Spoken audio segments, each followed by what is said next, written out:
Hello everybody, and welcome back to the stream. I hope you all forgot about what happened last stream, because oh boy, that one could have run a lot better. I'm KyngPin Creations, but you already know that because you're here on the channel. But I am joined again with Nerd Comics Inc., and today we're going to be finishing our... finishing. Yeah, finishing is a strong word there. Finishing is wishful thinking. But yeah, last week we left off. I was having a lot of trouble when it came to anatomy and just making the design overall, which is weird because it's one less of the people than I usually do. I'm usually working with 3 characters in fusions, and apparently doing only 2 gave me a lot of trouble. But we're going to ignore all those issues and go straight into line art. And if anything is wrong, oh well. Yep. But let's see what we got. We got How Alfonso, Thunderbirds fan, Benjamin Neal, Alien X. How's everyone doing? Hope you're all having a good week. For those of you who have been watching Arcane as it came out, no spoilers for those people who haven't seen it yet, but oh my. There's 3 episodes left, and then it's over for good.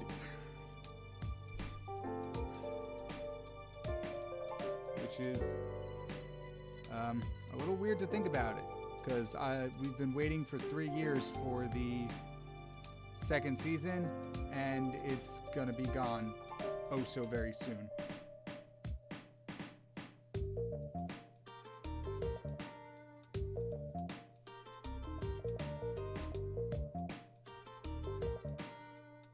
Yo, I am somewhat tempted to just start saying a bunch of fake Arcane spoilers, just things I come up with out my head. Yeah, and then Batman showed up and it was crazy. Yeah, I can't believe Cicero is V's father. I can't believe that happened.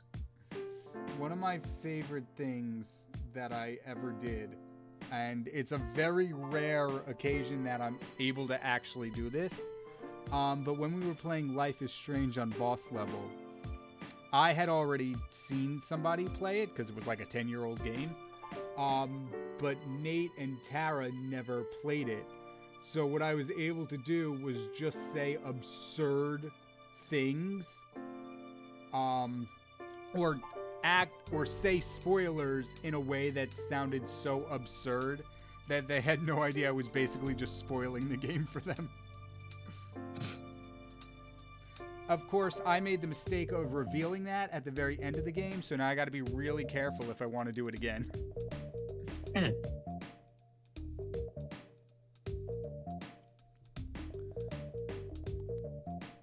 Well, you did work with 5-in-1 voice actor fusion.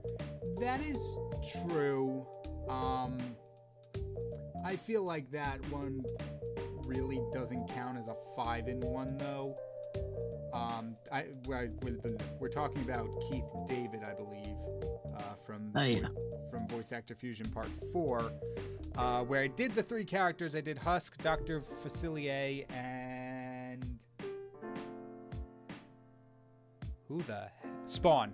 But then I gave him a shadow as part of the background, which had Grimlock and Goliath. So yeah, it was kind of 5-in-1, but it was also kind of like 3-in-1 and 2 in another. But that's still, I don't know, that might be one of my favorite ones that I've done in the series so far. Maybe it will soon be surpassed. Because for those of you who are joining the stream today, you get a sneak peek. Or tomorrow's Voice Actor Fusions. It's coming back. That's tomorrow's video. That's all I'm gonna say. But I'm really happy with it, and I hope you all really like it, because I tried out a lot of new things. Not a lot of new things this time around, but I tried working with a new style, so I'm excited to show that off.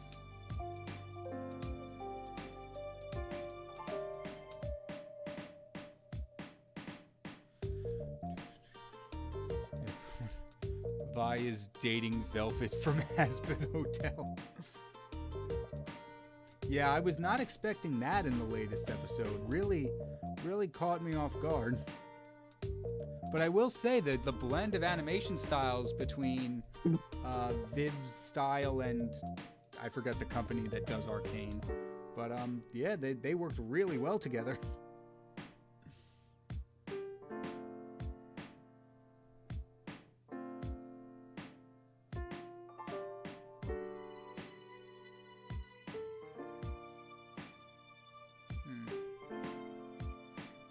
I'm gonna try something.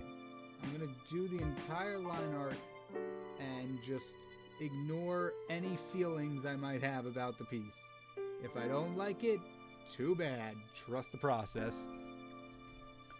It's probably a good way to go about it. It'd probably make me work faster, if anything.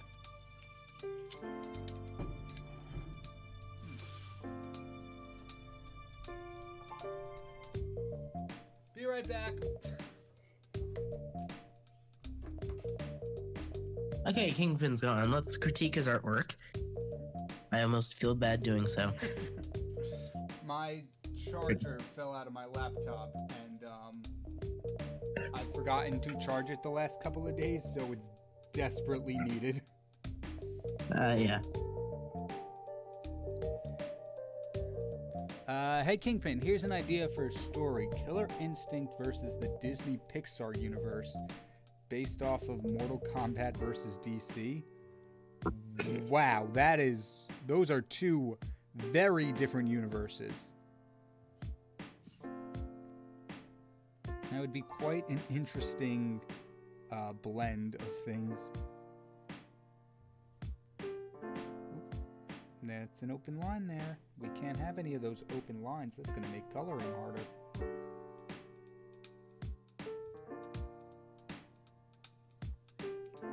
Oh, nerd. I don't know if you saw it in the chat, but one of the artwork I've just most recently posted. Yeah. I had so many open spaces in the line art. Yeah. So I tried to select it, and it's like, hey, did you mean you wanted to select the whole piece? I'm like, no, but I don't know where I went wrong. Once you all see the video, you'll probably know the one I'm talking about, but whew. I'm a little glad I'm ahead, because this one, I think this next piece that I'm doing, for not tomorrow, but next week's video, is definitely going to be, how you call it, a lot.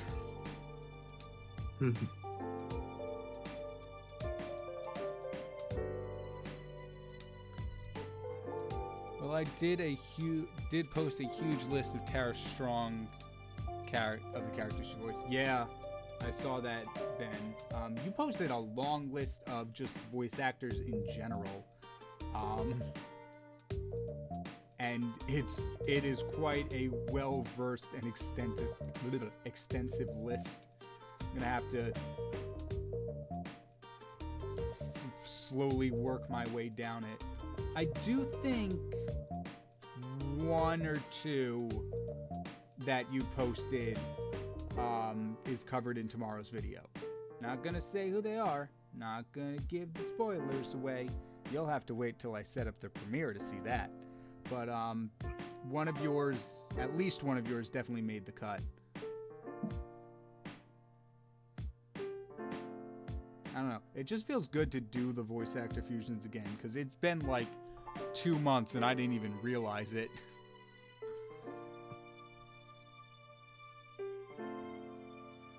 But you know, like now that I go to conventions now, I gotta rack up the roster so I can get more posters signed. Especially since I doubt I'm going to this one.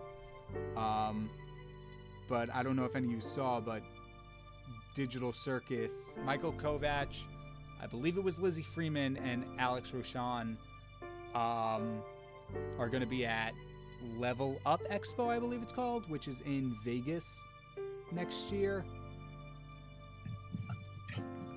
And, you know, that'd be pretty cool to work with it. Well, it would be cool to work with any of them, but it'd be really cool to go up and be like, hey, what up? Here's a picture of several people you voiced. Except, I think there might... So based on the website I use, which is Behind the Voice Actor, Alex Roshan is only credited as Kane within his career, so doing a fusion of him might be a little hard when there's only one character. I'll have to check IMDb, because I know he did fan dubs. What was the character called? Spampton, I think, for Deltarune. Which I believe doesn't have an actual voice in the game, so I might have to bend my rules in order to do that. Or I could just do it on a live stream where the rules don't matter, like I'm doing here.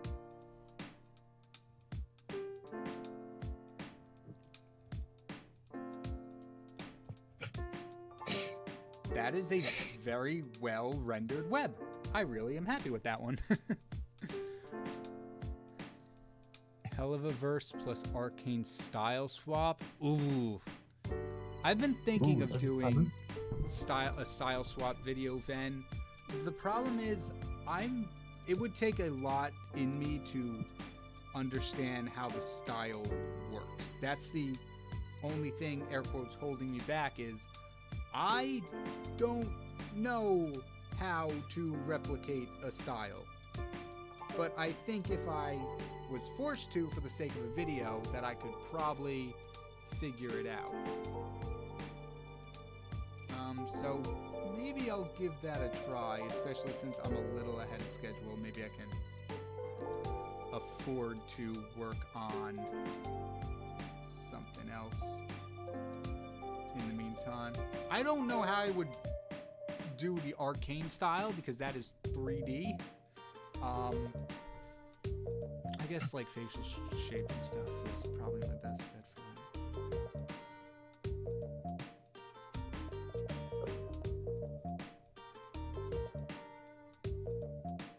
Jinx in Hellaverse style would be pretty cool. And I think Vi too. I really like, I doubt this is a spoiler because it was in the trailers, but Vi's more gothic outfit looks insane. It's so cool.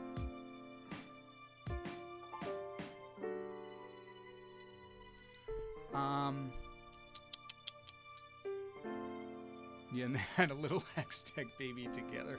Ugh. Wait, what? No spoilers for me, please, Rasmus Hotel. I don't think we gave any spoilers out yet. Well, not yet. We won't, for the sake of keeping everything fresh. But we haven't given out any Has Been Hotel spoilers yet. We've just been joking about Arcane. I don't think any of us has mentioned that Darth Vader is Charlie's father yet.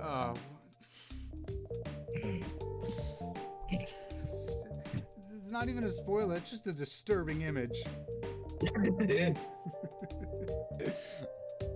Oh my goodness. KyngPin, well, it's because the guys who made Killer Instincts did a few games for Disney. Really? I did not know that. That's really cool. But that makes sense because... Was it NetherRealm that's the studio that did the Injustice, or was that a different? Yes, that was another Yeah, one. right. Okay, yeah. So that's pretty cool. I did not know that. Do you know what Disney games they made? Because that's really interesting. Because, like, you think of Mortal Kombat and the Injustice games, you're like, okay, yeah, they're pretty similar in merit.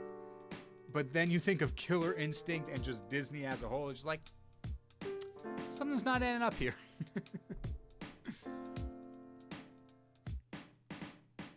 Well, I did use a website called Behind the Voice Actor. Yep, Ben, that's the exact website I use. It's not... I don't think it's as accurate as IMDb. Like, it misses out on a few things. Like, Lizzie Freeman, for example, didn't have that new show, The Art of Murder, under her credentials. But then again, it was new, so maybe it's just an update. But yeah, there's some things that are missing, especially if like a person has an on-screen role. It won't include that because, well, that's not voice acting. Yeah. But it's still a really cool website to look at. And at some point, hopefully I'm up there. Wait, am I up there?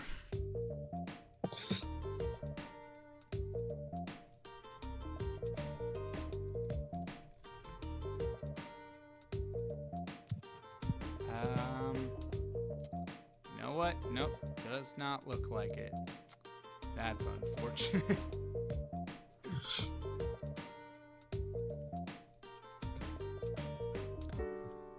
Also, apparently, The Amazing Dudes of Circus is on Netflix. Yeah, it's Netflix approached Glitch, and they're like, "Hi, we want your thing." And as far as I remember, Glitch went, "Sure, but if you change anything, we out this deal." And so, yeah, it's available to more places now, which is pretty cool to see that indie animation is getting out there, but at the same time, the creators are getting to keep their voice, unlike,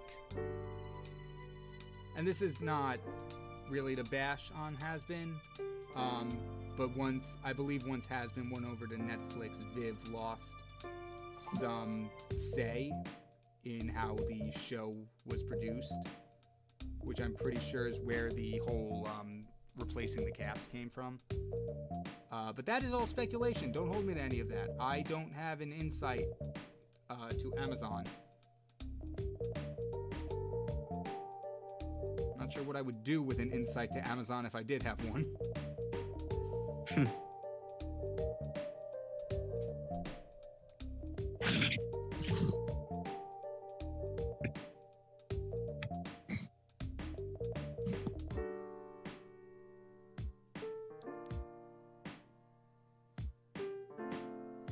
Just got back from watching a banger death battle. Oh, that's cool. Who was it, Nikolai?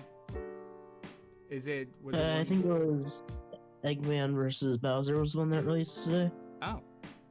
What an interesting matchup. I can kind of see it, though. It makes sense. Yeah.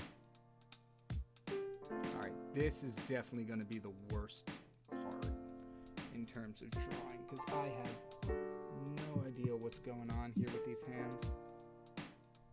Yeah. Anyway, have fun. It's not so much like it's not at this. Oddly enough, it's not the hands that is the problem.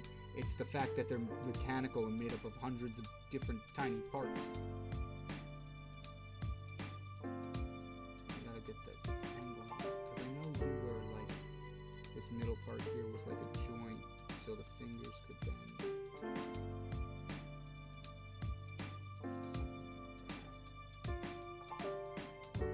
As long as I get the approximate shape, I should be good.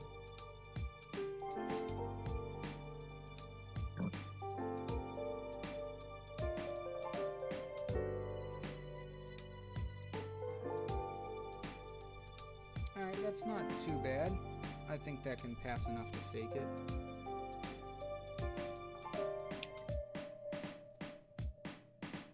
But then I don't think this finger's at the right angle, but it's fine.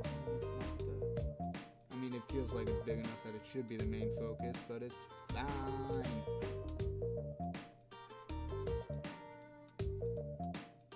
Oh, I also promise I won't be yawning like 14 consecutive times during this stream like I did last week.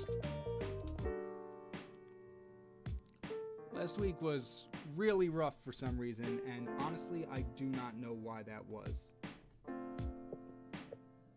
So, sincerest apologies, and hopefully we can get back on track, finish this puppy up, because I do have a time-sensitive one, time-sensitive idea for next stream, that I believe would end soon after, because, wait, is next week the last week in November? Yeah, oh my god, it is. Oh, wow. Hey, everybody. Small update. November has 2 weeks left in it. Oh, that's great. Yeah.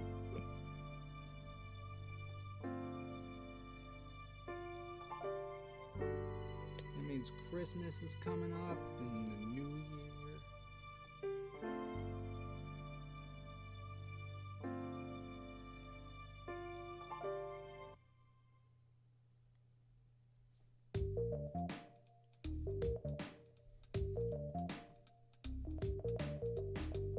I'm gonna say this is all well and good.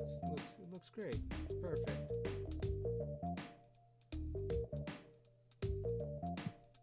I think there might be a reason Arcane was 3D modeled. I don't think this type of thing would fly in a 2D animation. Actually, I don't know. There's some pretty talented animators out there that could pull this off in 2D animation.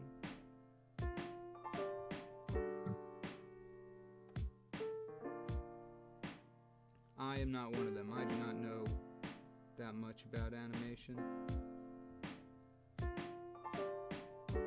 despite going to school for it.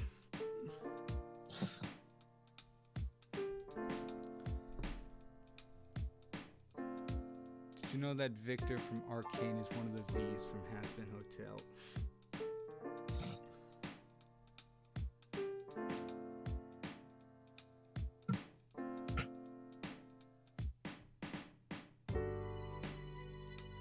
I want to look up who Victor's voice actor is in Arcane, because he gave a solid performance. Well, is giving a solid performance. The show's not over just yet. Also, just looking at League of Legends, like, Victor's design in the game is awesome, and I wonder if they're actually going to go with it, or reach it in the show, because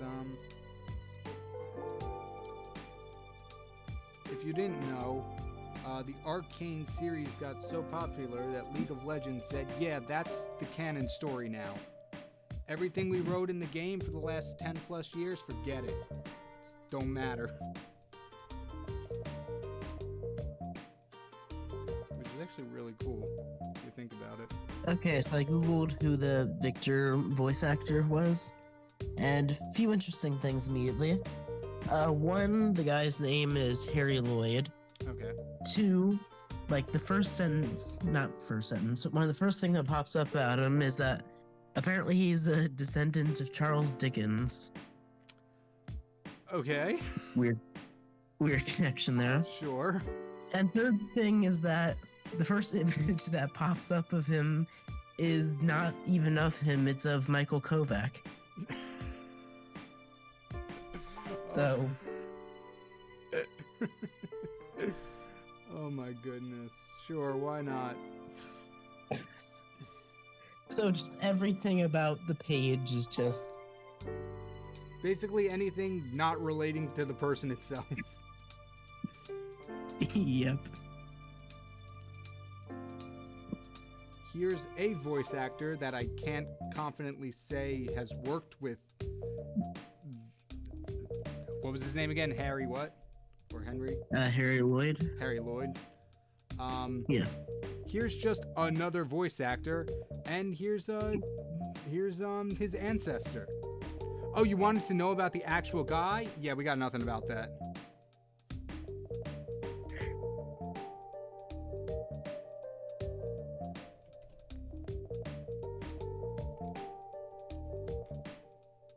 Not bad. I'd say that's a pretty well done fist. Yep. For the most part. We still have to hide the sketch layer. Yeah.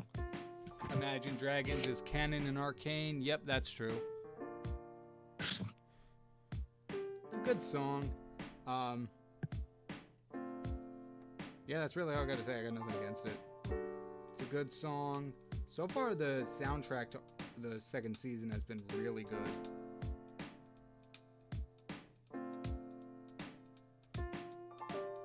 New Linkin Park is in there, which is pretty cool. I haven't gotten to, no, that's not right. How do you say it? I haven't gotten the chance to hear it yet. That's it. That's how you say it. The full album.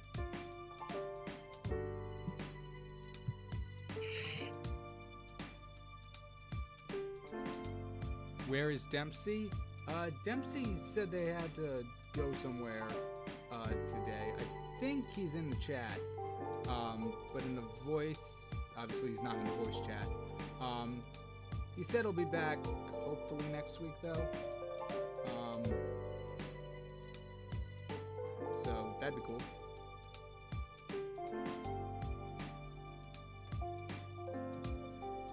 But as of right now, you're stuck with me and Nerd. Yep. Yep. I am also here. Then again, you're always stuck with me. This is my channel, so Yeah. If he's not here, you have bigger issues. Yeah. One day I should just set up a live stream and then just have you in it and just not say anything. Yeah, that'd be a nightmare.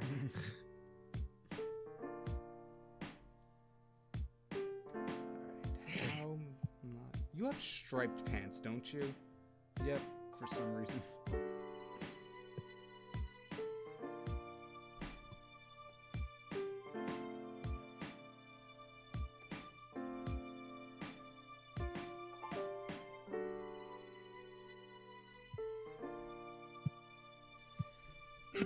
Alright, is that...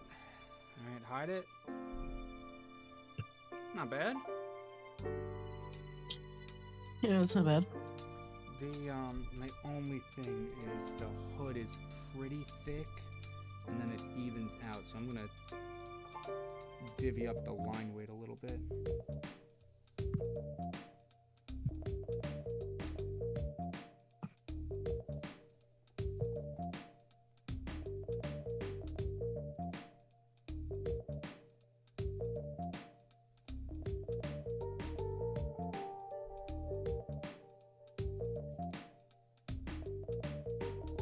Yo, KyngPin, did you get a haircut? Yes, I did, Apple Flavors. Thank you for noticing.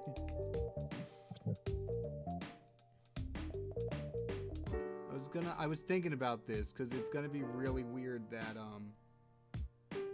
the next few videos are kind of gonna bounce around a little bit between this live stream, tomorrow's video, and hopefully the next one I have planned. One was recorded before I got the haircut, and then I'm live streaming after I got the haircut, but tomorrow's video was recorded before it, so it's gonna look like I grew all my hair back, and then by next episode, everything will be back to normal, so it's gonna look like I cut it again. Yeah, unfortunately, KyngPin's continuity department had to take a vacation this week.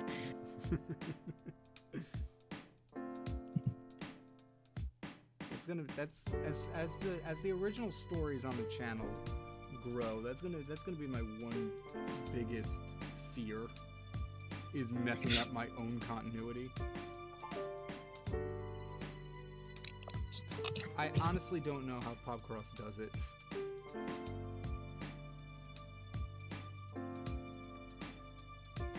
He's got so much going on.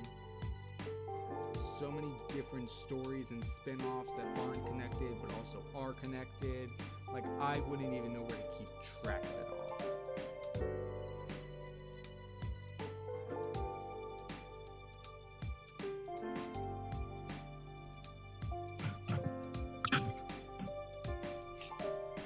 Alright, not the most cohesive line weight variation, but it's alright.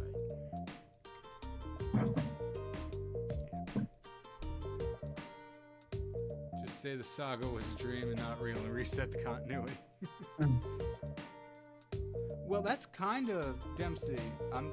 It's not. I feel like I should wait years before revealing this, but I'm going to do it anyway.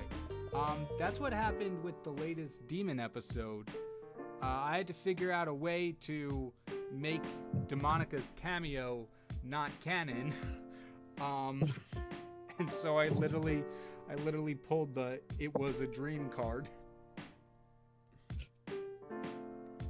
But it's all right because the way I set it up relates back to the story and makes sense, and is actually a very crucial plot point that was totally planned all along. So whatever you just heard me say, you didn't. Right. The thing about the devil in charge tricking all of the dark ones into different reasons why the Demon Encyclopedia isn't available, it was all intentionally planned out from the beginning.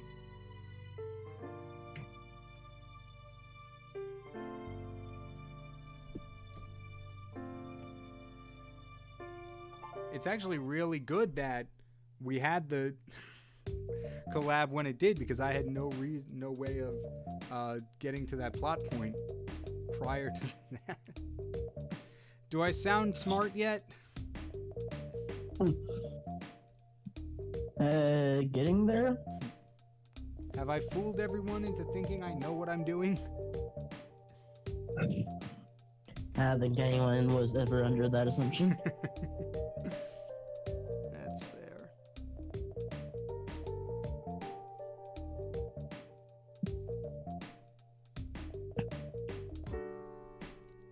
Demonomicon. Oh man, I really thought the Demonica cameo was canon and would affect the future or something. Honestly, it'd be really cool if it was. But one, it'd be really hard to coordinate something like that on a regular basis, to get lines from Dempsey, or just any other not me person, on a consistent basis. That one obviously was a special occasion because of the collab. Also, I'm realizing this hood is... So this hood, both ends are going into under the jacket, and then this one has a piece that's going over the jacket, so I need to fix that. But there's really two reasons why I wasn't keen on making Demonica canon to my Demon universe. One is obviously because getting lines from another person is rough, which is also the reason I haven't done an idea I had, which is to get other voice actors from some of the Discords I'm in to provide lines. Maybe as special one-offs I'll do that, because I think that'd be really cool. Unfortunately, for consistency's sake, that would be really hard. And also, if I'm not paying them, I feel really bad. And also, I don't want to step on Dempsey's story that he's built up. And I feel like putting a canon cameo in my universe kind of works both ways, because now that means my universe exists in his universe, or at least Demonica has some knowledge of it. And so I don't want to really throw off anything he's set up in the future. Which is also why Professor Marcus Plague rarely, at least I don't think I have since the collab, but it's why Professor Marcus Plague doesn't acknowledge his cousin being Benny Sharp, because I'm not stepping on anything Popcross has spent years developing. And granted, yes, he's the one who did that. He started that, but yeah. Like, the whole thing was his idea. If it messes up anything, it's kind of his fault now. Yeah. Question for KyngPin: how is your singing voice? It's not. I'll say singing voice is not something I pride myself on. I write lyrics for songs, as you've seen in Heavy is the Crown. But singing is unfortunately not my strong suit. Voice acting is, though, to an extent. So I could do that, which is really cool. You're not going to be getting any Wellerman covers from me, if that's what you're asking.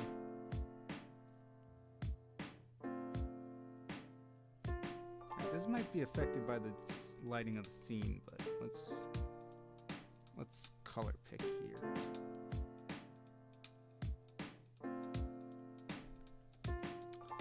Arc, you want to know what to draw?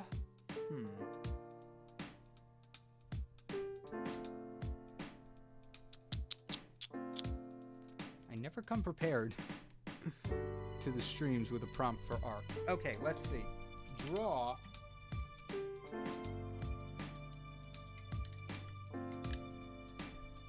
What were we talking about before? A lot of things. That doesn't really narrow it down. That is true.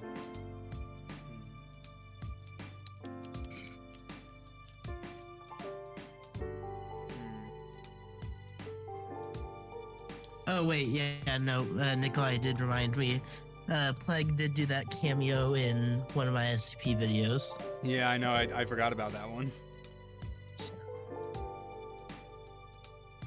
I feel like we wrote that one in enough where that could be canon. Like, I'm perfectly willing to accept it as canon. Also, wait, didn't Plague also go to Knight's I know. as well? Or I know Knight's narrator went over to Plague's SCP Foundation thing. That was probably it then. Okay. So I think the only person I haven't stuck one of my characters into yet is technically Popcross's, in terms of like physically visiting it. And I guess Dempsey's too. That one was the other way around. It's really weird to think about. I was actually thinking about this the other day. The demon episodes exist because of Dempsey. When I was getting ready to do the first one, I was on one of Dempsey's live streams. I'm like, hey, Dempsey, you don't know me, but do you have any tips about drawing monsters and demons? And he did a whole like breakdown for me, and I'm like, awesome. And then it's like, hey, we talk regularly now.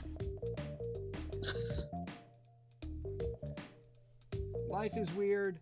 Let this be a not a lesson, but like a pointer. Never quit, because you never know where your journey's going to take you.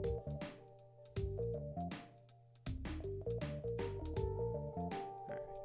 I'm starting to realize using this texture brush for line art might be more harmful than it is helpful, because it's leaving lots of empty spaces in the coloring, but we'll see.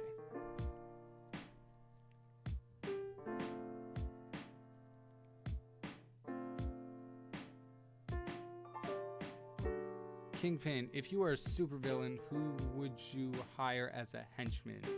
Grievous, Dr. Eggman, Starscream, or Jack Horner? Definitely not Jack Horner.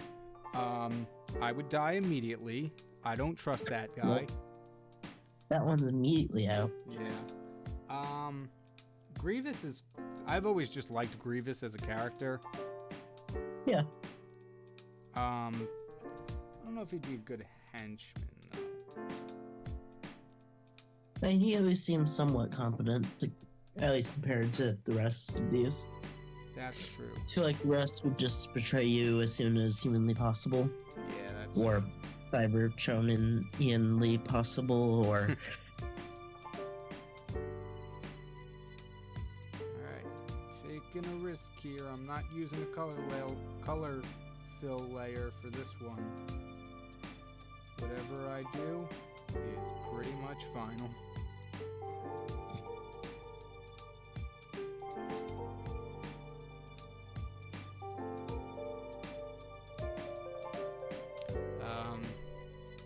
Eggman, Starscream. Yeah, I think Grievous might be the best bet. But, like, probably not by much. Yeah. Just simply that this person won't immediately try to kill you. Exactly.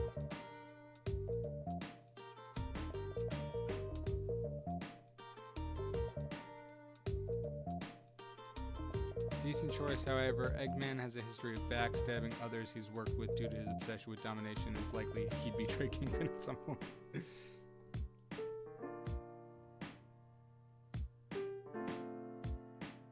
I would like to thank Nerd for filling me in on that, because I've never played a Sonic game, so I did not know that off the top of my head.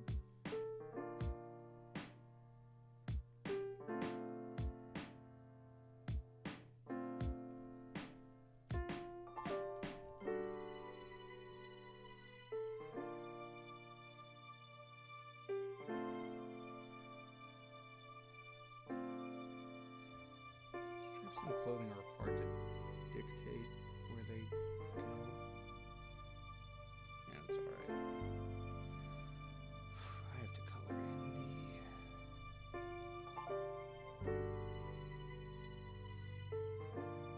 Oh, are your pants shades of gray and brown? They looked so much purple in this picture. They're very much not, at least in this reference image. Oh no. Hey, remember when I said whatever I did was final? Yeah, I messed it up.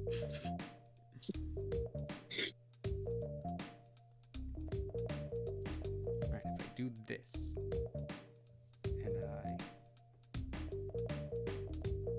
Oops, cheat and color select, and I do that. And then I do this, and then I cheat color select and do that. Boom, problem solved.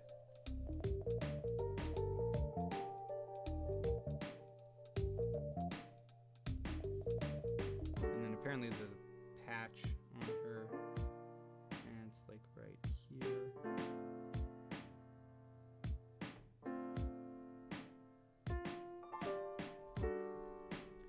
I'm just gonna take this.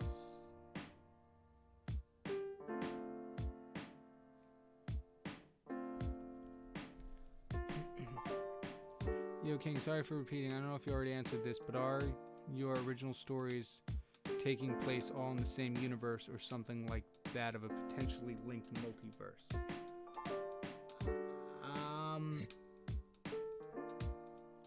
I'm gonna say, you know what?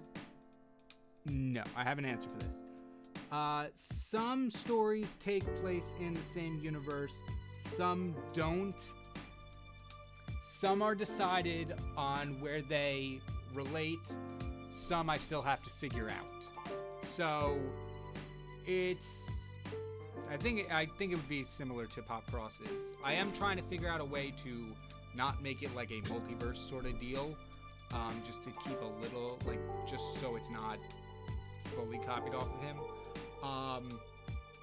some stories are in the same worlds. Some are not. I don't know 100% where some of them fall at the moment.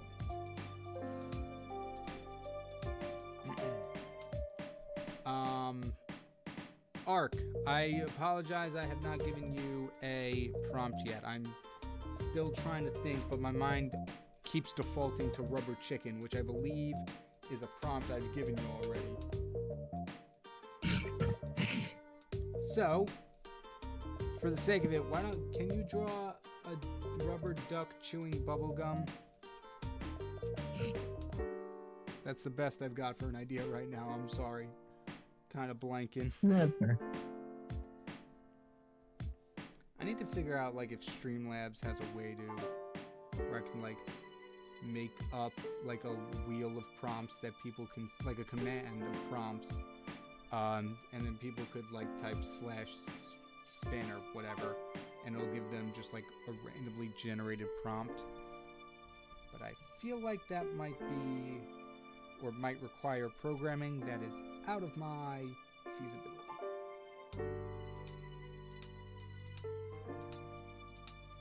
Like how Hell can get sued for some reason. Yeah. And now Hell has a cafeteria, apparently. Not, I mean, yes, technically, but it's not Hell that has the cafeteria. It's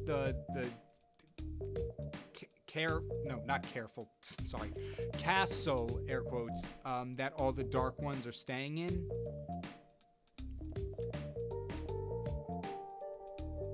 Like, if it was the real world and there was a castle, the king and his servants would need a place to eat and sleep and stuff like that. So obviously there's going to be like a cafeteria.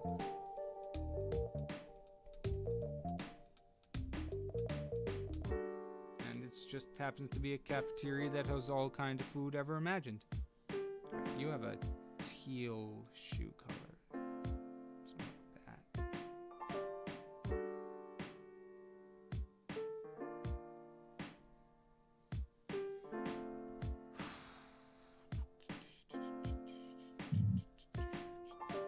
We still have to put in the flats on the arm. Ugh. You know what? No, it shouldn't be that bad. It's like 4 colors. Probably not even.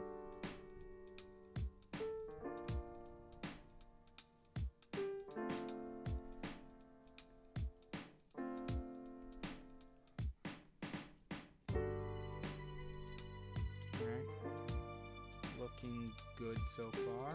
At some point, we're gonna actually have to crop this down to poster size. Forgot about that. Yep. If I get over here, so your main color is blue. So fingers. Up. No. Oh, it's not closed. It's not closed. It's closed. All right, we're good. No need to panic, everybody. We've solved it. The hand has now been closed. I can easily select all that I need to select.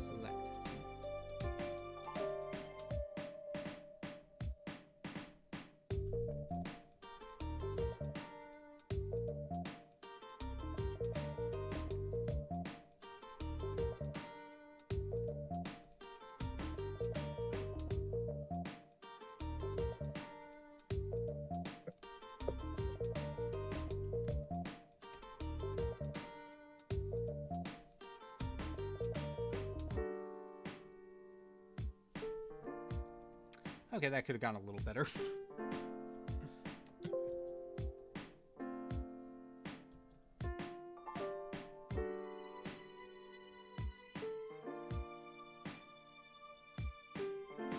Really just forget to select a whole knuckle?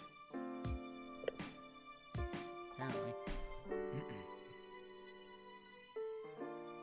Rubber duck eating gum.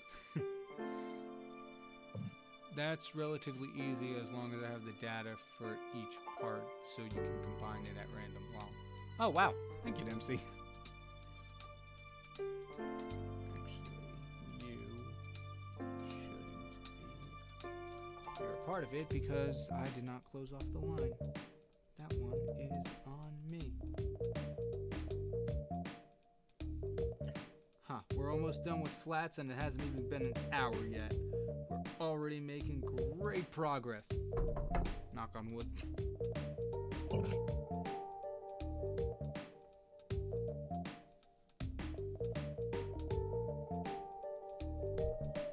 Angelic demon getting mobbed by a flock of ducks.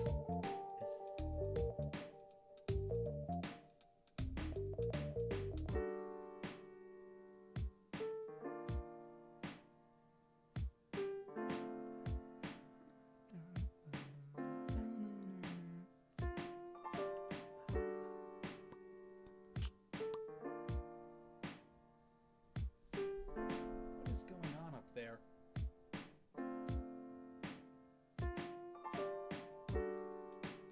Don't jinx it, we all vie for this to get completed. Dang it, Dempsey. That was good. That was good. Especially the Vi one. Because I feel like the Jinx one is low-hanging fruit, but the Vi one I was not expecting.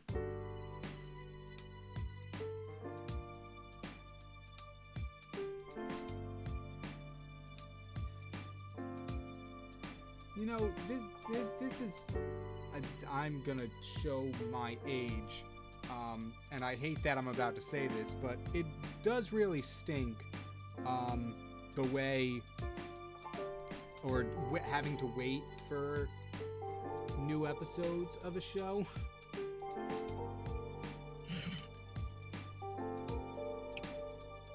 And I hate myself for saying that, but all the shows that That's fair. As you should. all the shows that I'm currently watching are releasing episodes in the latter half of the week. I've been watching. Can you select something, please? My goodness, you're causing so many problems. But like I started watching Dawn da Dawn, which releases episodes on Thursday, and then Arcane releases episodes on Saturday. And I'm like, what am I supposed to do during the first half of the week when I'm usually working on art? I can't watch anything.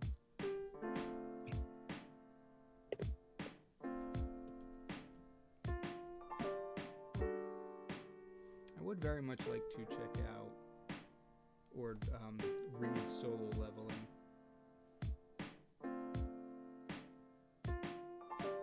Because apparently, Nerd, you might remember this because I don't.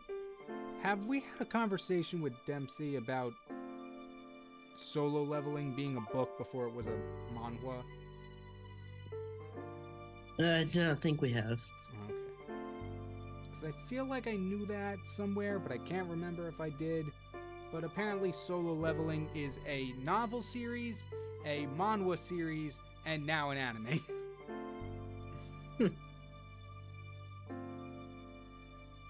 I shudder for the day the live action gets announced. Yeah. That one we maybe don't need.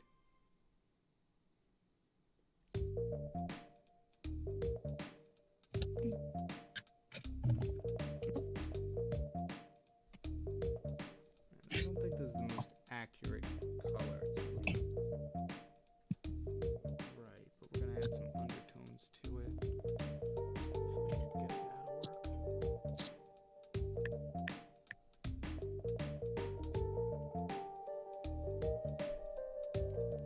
Nope, lol. It's also got a next generation manga as well. Okay, that was probably the thing we were talking about then. Because I know we were talking about it during one stream, and you, Dempsey, you mentioned something. I'm like, no way, I didn't even know that. And I just can't remember for the life of me what said thing was.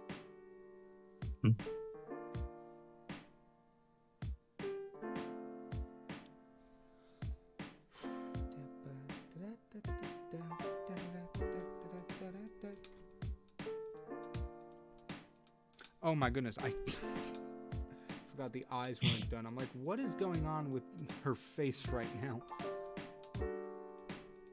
Vi has blue eyes. Gwen, what color eyes do you have? Do you also have blue eyes? You do. That kind of helps me out immensely. Alright. I'm once again going to take a risk.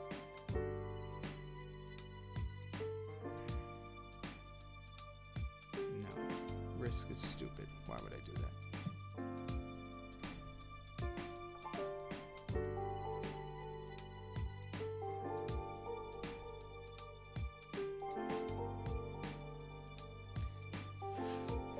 To ensure I'm coloring all the eyes in, having this canvas be white on white, I'm putting Vi behind our character just so I can know what parts I've missed.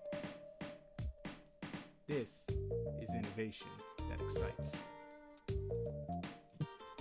I know typically, like, I know Popcross and I think Dempsey do it, put up like a color layer here in the back. Yeah.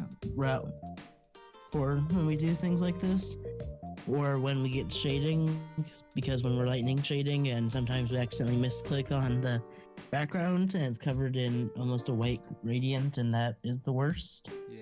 I usually do the color fill layer after I do a fill layer though, or the flat layer for some reason, so I could easily do that and just mix the steps around, but no, apparently, for some reason. Alright,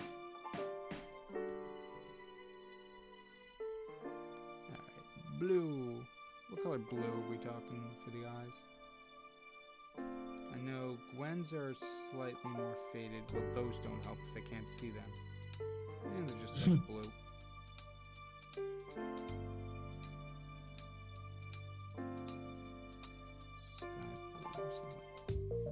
Something like this.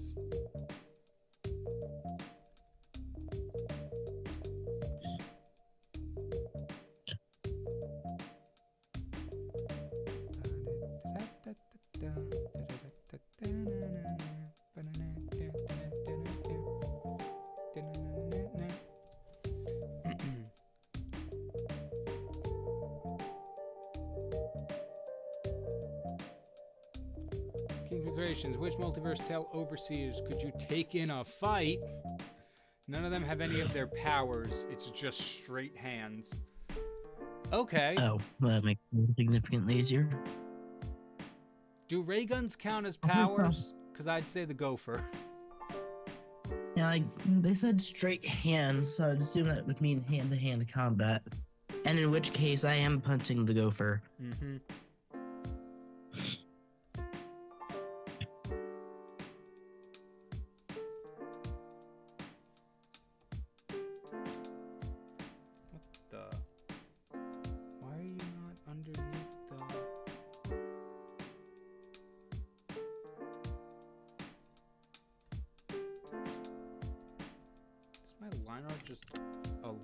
Shade of gray than the shading I'm trying to do? It very well might be.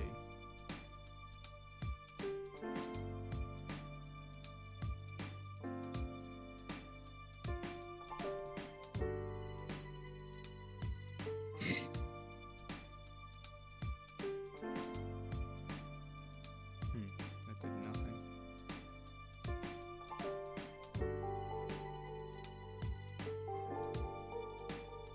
I guess from here you can't tell, but if you look, it doesn't look like it looks like it's going right.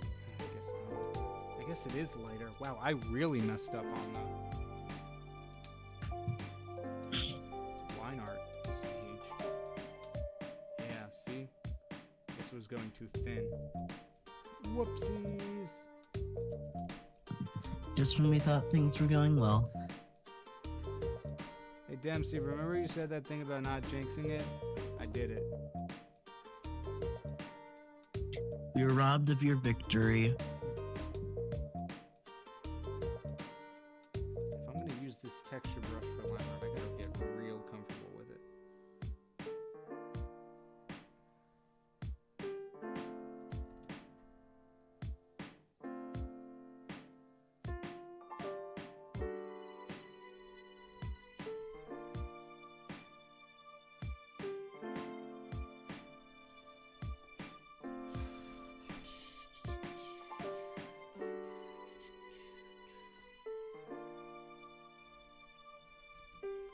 Jinxed it.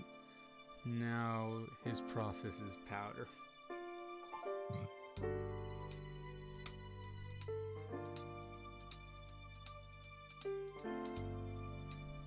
You know what? That's fine. We'll see how.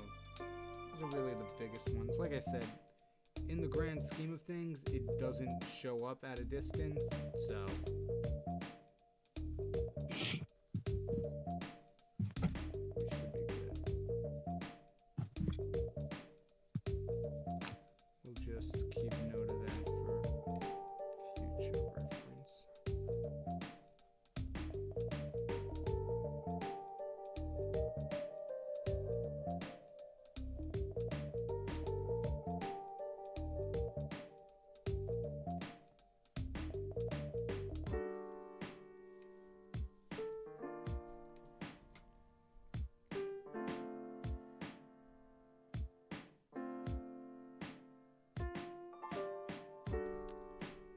What do you think of my idea, KyngPin? Part 1 idea, you have 2 wheel of names. One has all the 1-digit numbers, and the other has all the characters the audience suggested. In the number wheel, you can spin 3 or 4 times and you get a number. Part 2, the 3 or 4 numbers you get will be an SCP that you have to fuse with a character in the character wheel. You spin once and you fuse the SCP and the character together. That's pretty cool. I really like that. A lot of SCPs don't have like canon designs though, right? Like they're all based on descriptors? Yeah. Plus there's the issue if you ever roll like 1. Why would that be an issue? Basically, there's like, I don't even know, but there are so many SCP-001s. It's a whole thing within itself. Oh, really? Yeah. I did not know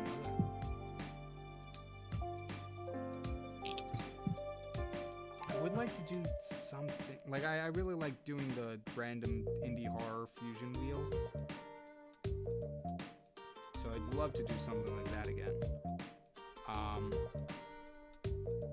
If I could find a workaround with that SCP idea, Nikolai, though, that would be really cool.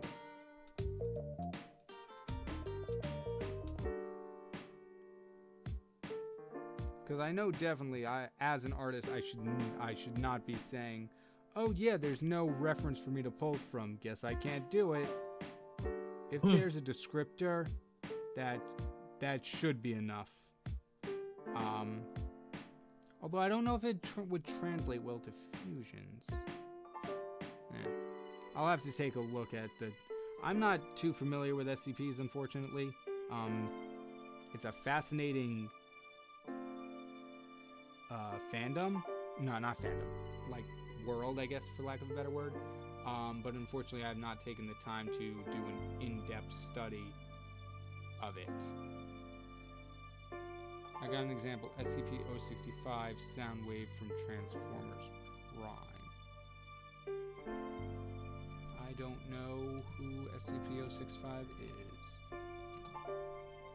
No, Google it real quick. Destroyed organic? I don't know. Yeah, because most of these don't even have actual names either. At least not on this website I'm seeing. Yeah, they're all relegated to numbers. Interesting. The SCP lore fascinates me.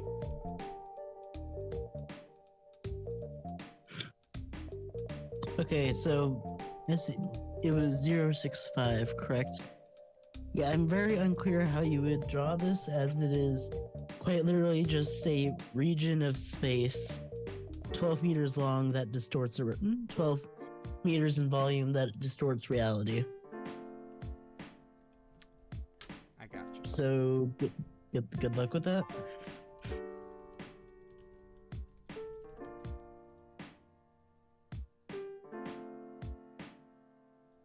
Don't worry, I know exactly how to do it. You said it was just like a area of space?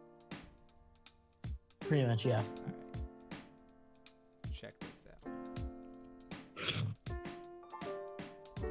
Soundwave from Transformers Prime. Fused with SCP-065.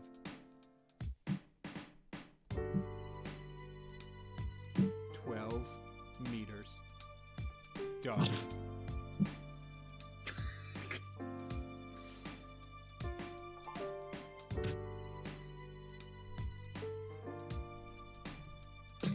That is technically correct.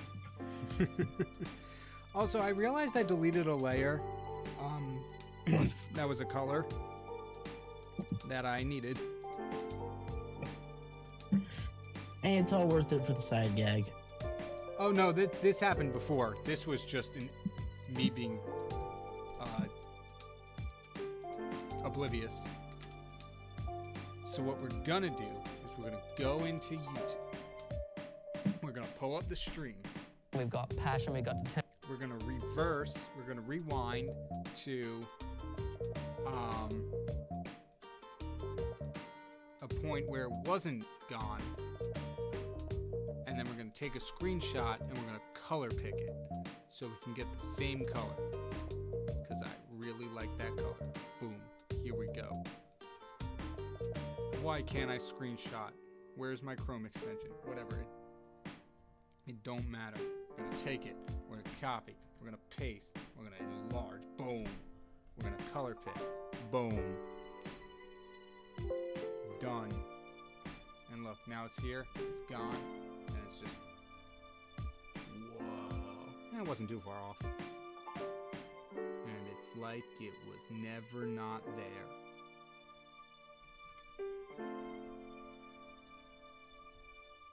Alright. Everybody gather in the center. We're cropping this down. Canvas size. 5400. Oh, thank goodness it all falls within the frame.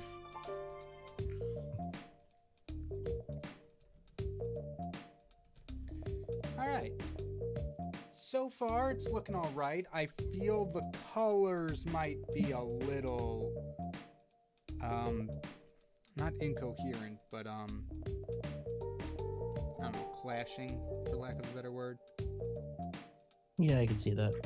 The vibrant reds mixed with the vibrant blues might not be the best choice, but maybe if you were to like make the blue, like, ballet shoes like the same blue as the gauntlet, that could make it a little more cohesive. That's not a bad idea. Yeah. Saves me time on the layers too. Actually, wait, no, I want this one back because this gem in the middle here is not the same shade of blue. So I'm going to take that slipper layer and I'm going to replace it, or going to repurpose it as this gem here. Although it seems like a waste to use a color fill layer for that small of a part, but it was there, so reusing resources.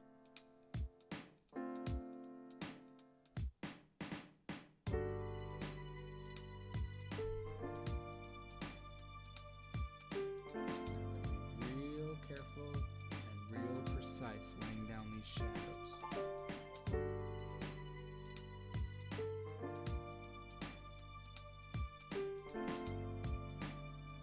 I'm not going to use the color as a reference because I want to make sure we can see everything that goes on.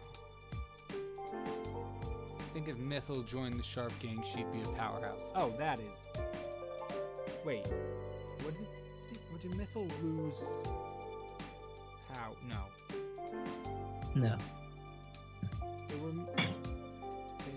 Popcross mentioned something in the latest redraw, but I don't know if it was about power loss. I don't know. It's been a little bit since I saw that episode. Gotta make sure to watch Friday's episode, or else I'm gonna start falling behind again.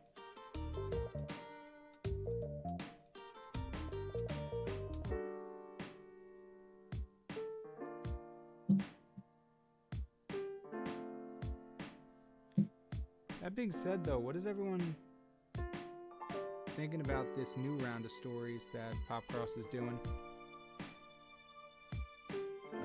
I believe it would be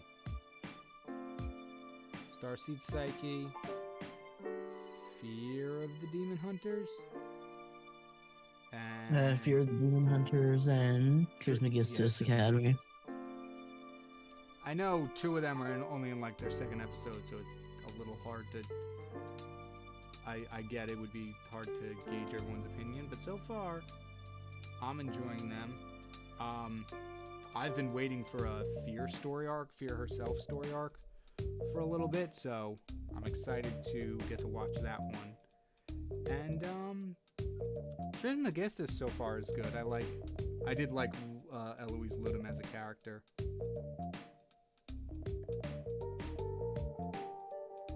What was it? Oh, and of course, Starseed Psyche is absolute banger.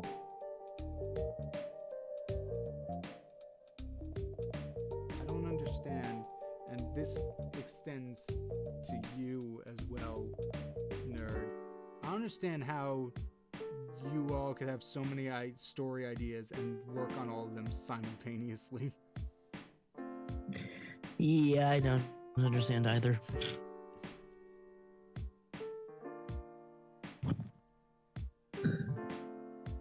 Because I know, like, I've been doing a lot of videos of just, like, standalone stories and stuff.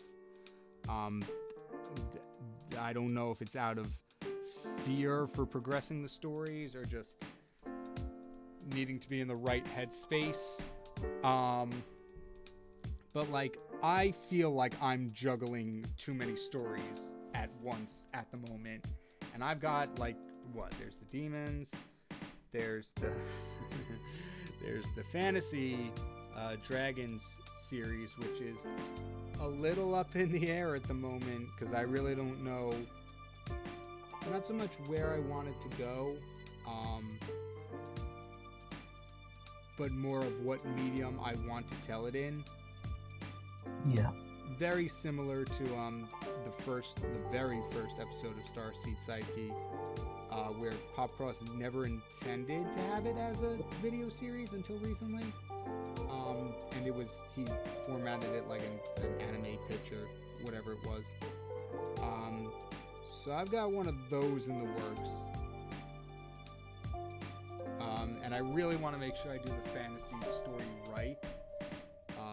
With the idea for the fantasy story that I have, I want to make sure I do it right. So it's a little up in the air at the moment.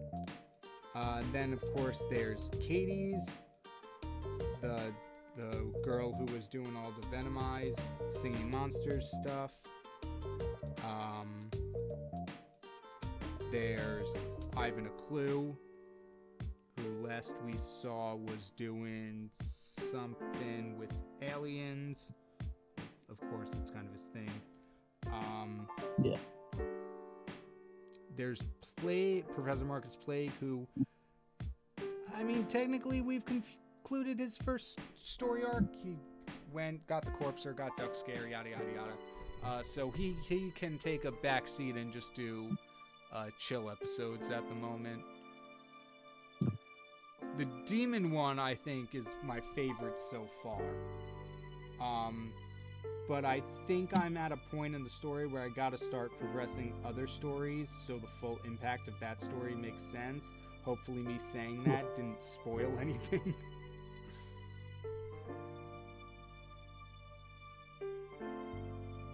Because actually, I don't even know if the art people know about the full plot line of the demon story. I don't think I've told, or have I? I can't remember. I don't think you have, actually. Yeah, but it's not like I can ask, then everyone else will find out. Yeah. Hey, while we're here in front of your almost your entire audience, how about we... So in the demon story, I was thinking it'd be really cool if, as a plot twist,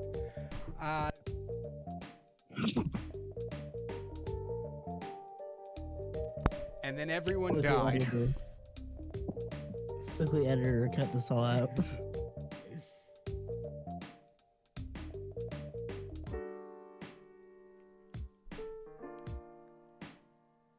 What happened to the venomized My Singing Monsters narrator? No spoilers, but I think you'll see her again quite soon.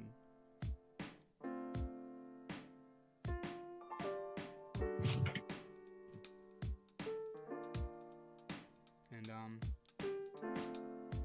pretty excited to revisit her again, just because the next part of where her story's going, I think, is going to be a first for the channel,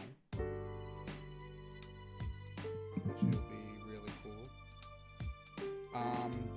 That being said, oh yeah, I also have the folklore narrator, who might be my favorite original character, just because I love the power set I gave him, of being able to just craft weapons out of thin air as long as he has the materials on him. And I need to get his story rolling, because it 100% is going to feed into other things. Once again, getting dangerously close to spoilers. I'm gonna shut up. Hey, we got chat.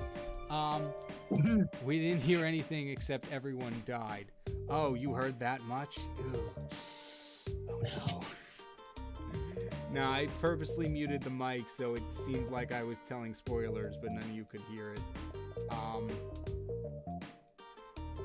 I'm keeping some things close to my chest.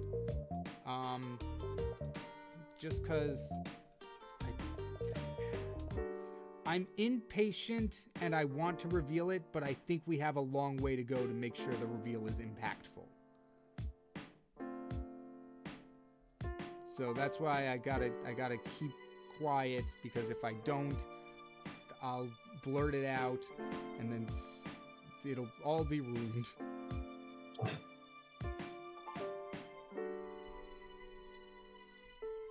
Alright, I really don't know what that shape on these legs are. This is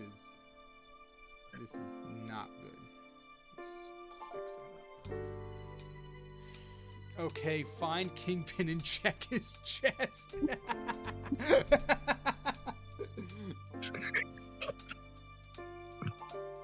That's funny. So they're gonna find you and do an autopsy. Great. Apparently. Just Wouldn't Ivan and the venomized MSM narrator basically live in the same world? That's an interesting thought, Ben.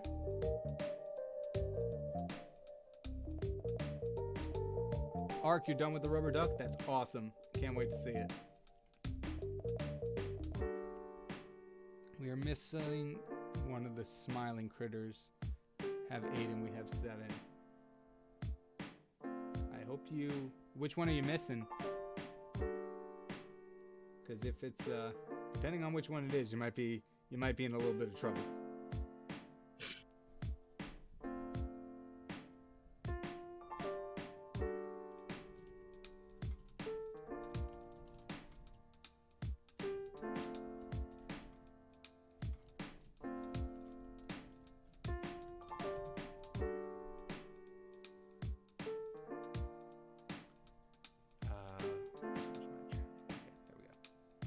back. There we go.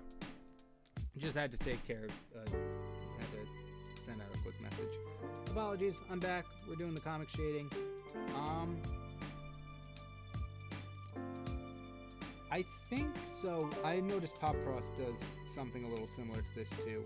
I wonder if I'm putting too much. Oh, like this here, the head looks really good. I really like it. The rest, I don't know. I feel like I'm not striking the right balance between the spacing.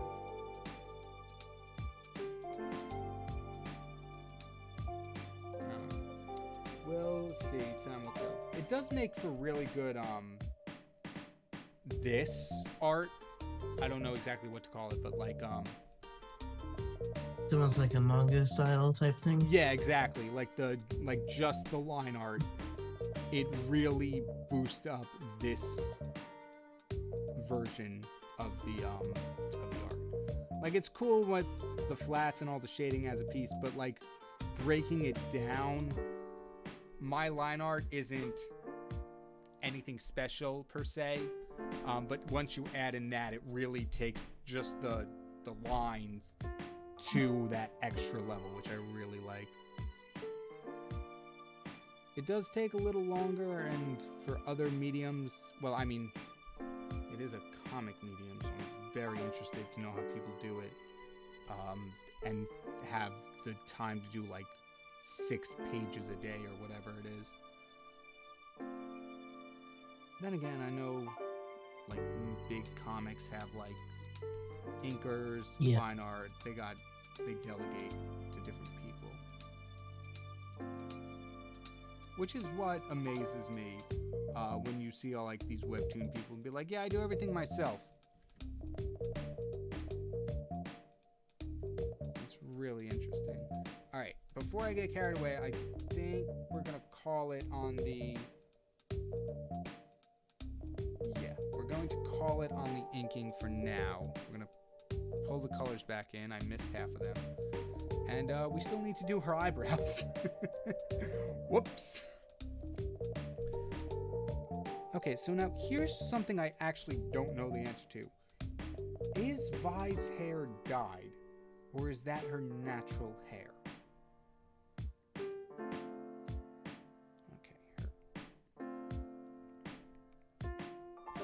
I forgot Vi has like tattoos and scars that I haven't added in. Alright. But Vi's eyebrows are brown, and so are Gwen's. So we're gonna go with a nice brown. Hey y'all, what's a funny Dresden Oakland headcanon you got? I'll go first. A headcanon that Dresden acts like a granddad to Jake and Anna on occasion, and a dad to some of the others like Kayla or Astra. That is one of the sweetest things I've ever heard about that character. I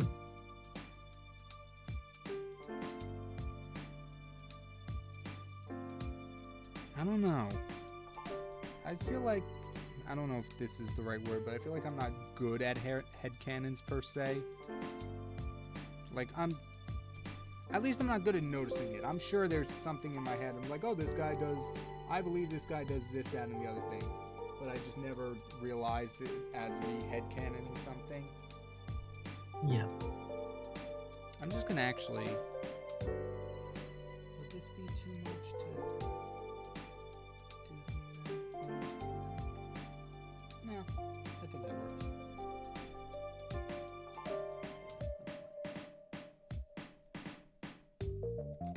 All right, looking good.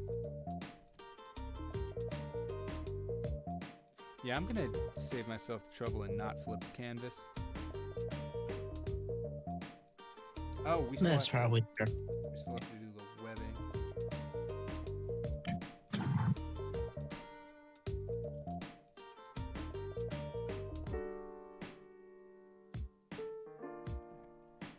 Alright, hey, yeah, that's good enough. You're coming with me. You're gonna drop you down just a tad. Gonna clear you out. We're gonna There's no way this is gonna work. Yeah.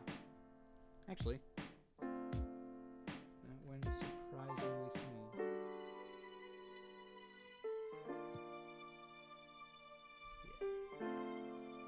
You have to be really delicate. Why are you not selected?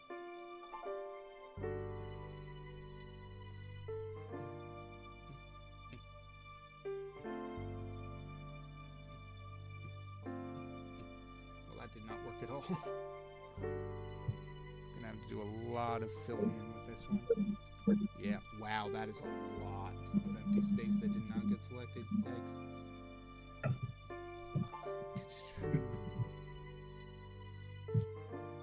Also, KyngPin, I'm still going to try and get you to draw the Smiling Critter Megazord and Nightmare Critter Megazord. Oh, you're trying to get me to draw both of them? Oh. And I want you to know, I've drawn one robot on the channel. What you're asking for is a tall order. An idea pitch. Instead of doing like the Smiling Critters and Nightmare Critters as the Megazords, do like the bigger bodies toys as Megazords. So what? That'd be Huggy, Catnap, and Mommy? And Yarnaby, I guess, yeah. now? Yeah. Okay.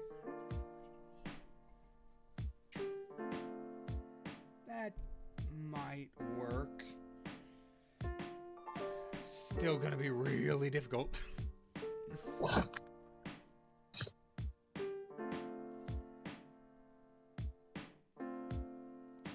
I have idea what to draw, so can I, KyngPin? Yeah, go for it, Arc. Whatever you want to draw, you have free reign. How am I going to...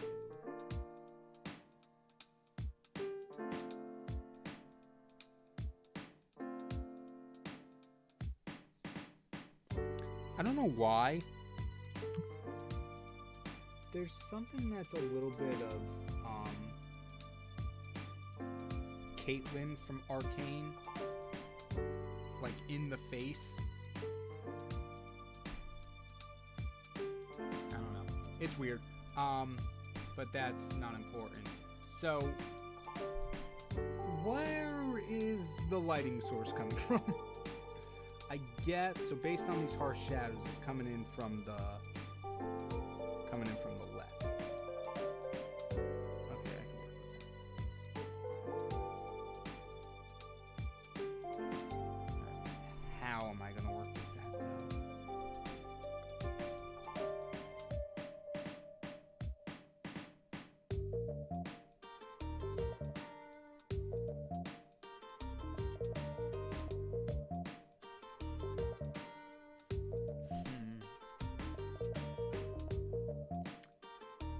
though? Right now I'm trying to figure out what kind of rendering style I want. I've been practicing with some, which I've mentioned a little bit in tomorrow's video, and that I've briefly talked about in last week's video, the Nightmare Critters. So I'm not entirely sure how I want to tackle this.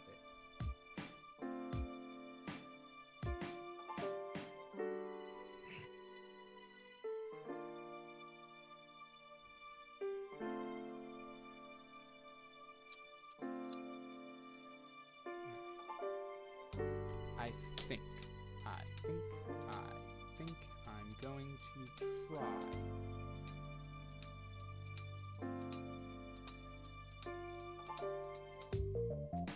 Something new. Stop. I don't want a solid color. I want a gradient. Why can't I? Gradient? I'm going to try. This might be a poor color choice.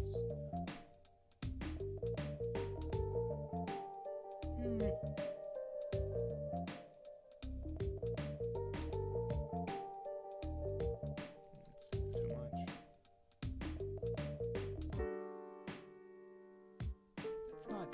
bad.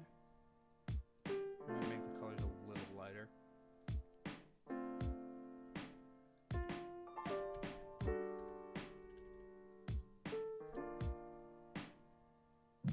Oh my goodness. How did I not realize that? The arm is going off the screen. Crisis averted.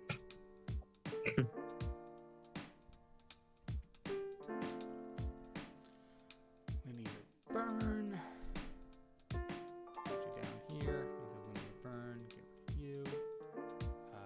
Bring you. Here we go. One of the brighter sections. Bring you up a little bit. Boom, boom. Name goes here. H-A-I-L. That's no I-L-E-E-S-T-E-I-N-F-E-L-D. Let's bump that up to about 150. That's a little too much. Let's bump it down to 125. 20 spacing. Boom. We got our background. As soon as it finishes saving. Will Spider-Vi only have one gauntlet, or can it mechanically transform?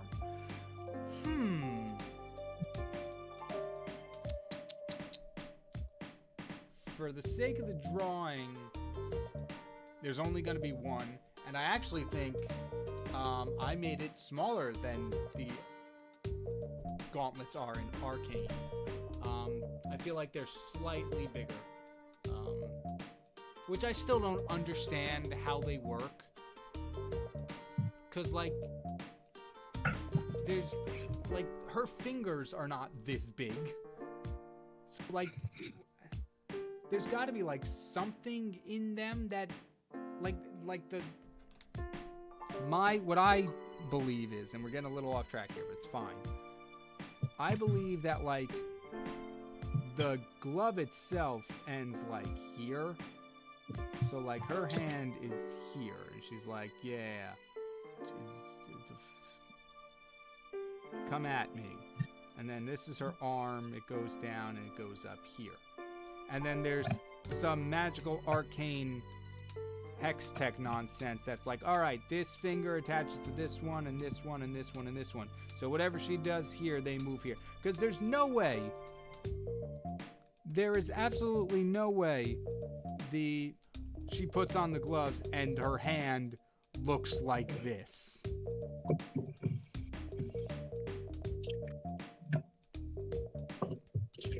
Because that just looks ridiculous. And like, I know it's Arcane. Well, it's not Arcane. Well, it is Arcane. Like, I know you're probably not supposed to think about the logistics of it, but it's still, like, how? It looks, I don't know. It's just, they're comically large is what I'm trying to say. Yeah. Okay. So what we're going to do is we're going to take a risk. We're going to do clipping mask for each layer, which is what I did in the previous one. But we're not going to use the color fill layers. Instead, we're going to hand paint all the shadows ourselves. And we're going to meticulously pick the colors on our own and paint them in. Meaning, if I want to change anything or anything goes wrong, we got to do it from scratch.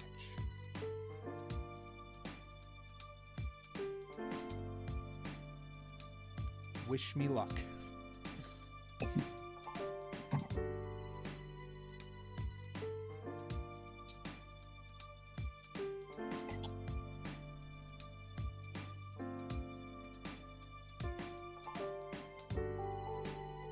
I really want to, maybe after the stream, if I have a little extra time tonight, I'll start watching or rewatch some artists and see how they do their process, especially for big multi-pieces.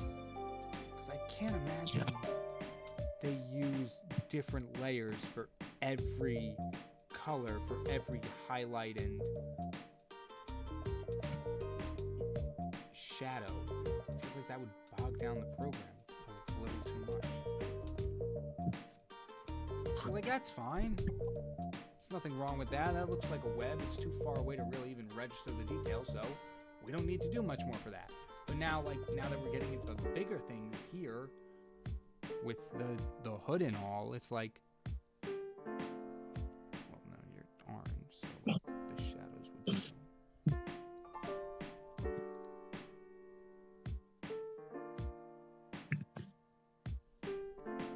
I don't know. It's really interesting when when I think about like how little I actually know about the art process, and a lot of it is just done through what feels right rather than like techniques or anything, which isn't bad, but when I'm trying to learn new things, it makes it really difficult when I'm just going based on feeling. Yeah.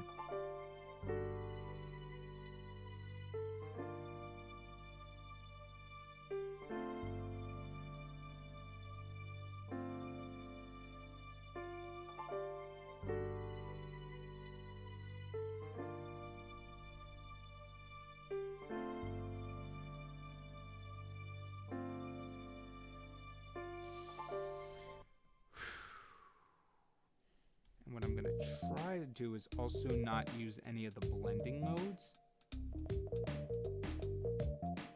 So if there's anything I want to do, I got to learn how to do it myself. Alright, looking good so far. Maybe, I don't know. I just explained that I don't know what I'm doing. What?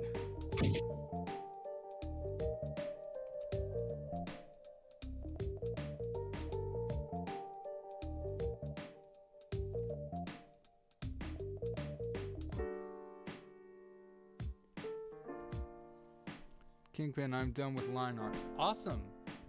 Keep going for it, Arc. We still got hour 15-ish minutes, I'll say,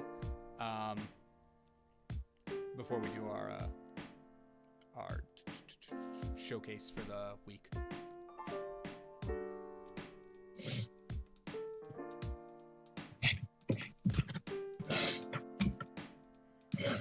Why did so much just not get filled in? Jeez.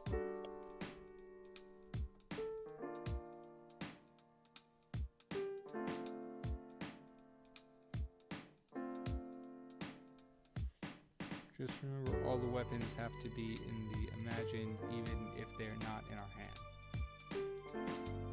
I believe that is relating to something else that's going on in the chat. Correct. Yeah.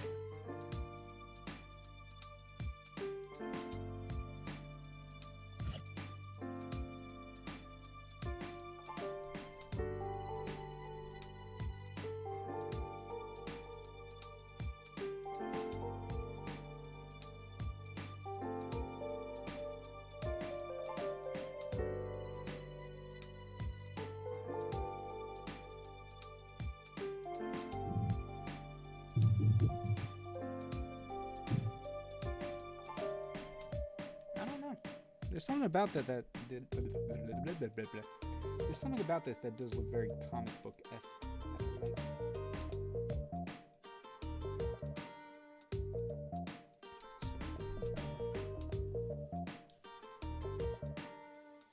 This is all one thing. Meaning that even though there's a line here separating the colors, it wouldn't create a shadow.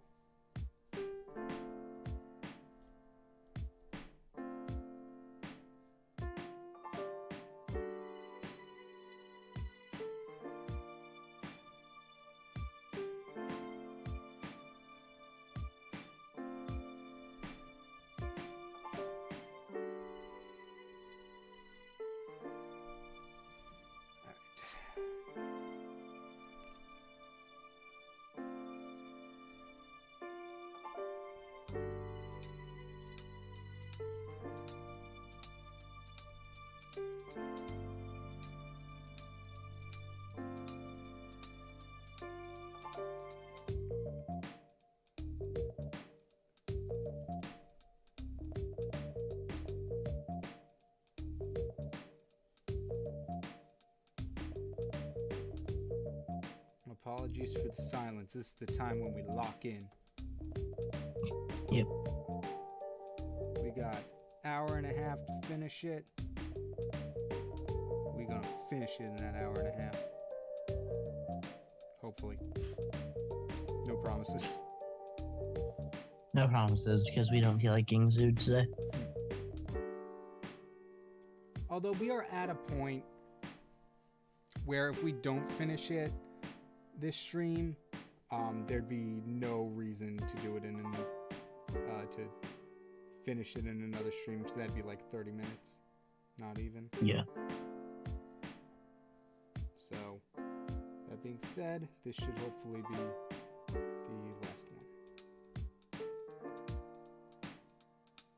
I don't think we'll be get into Dempsey's level anytime soon where we can do a drawing in a stream, but maybe next stream we'll do like a little practice run of I have this long to finish one thing, like a time challenge.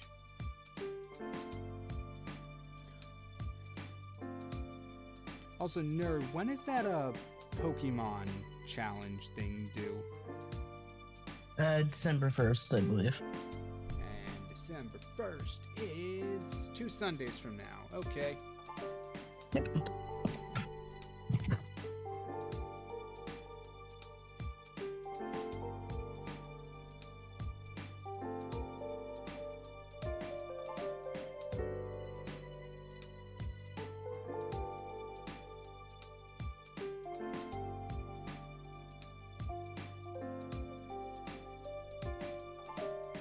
Oh, also, chat, do you remember that House on the Outlands stream we did a while back? It was like 2 or 3 streams where we drew Harmony fighting like some kind of smoke hand monster.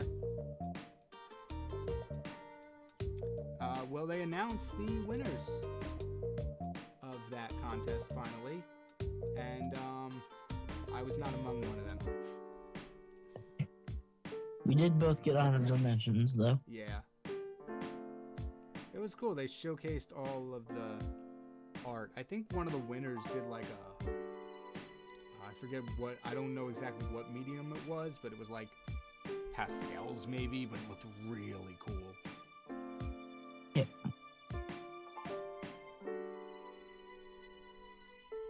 Also, nerd, you got a screen all to yourself, I believe, during the honorable mention. Yeah, screen and not signed comments, but screen and critique, yeah. Yeah. I mean, not really critique, it was more of a compliment, but yeah. It's still pretty good. Yeah.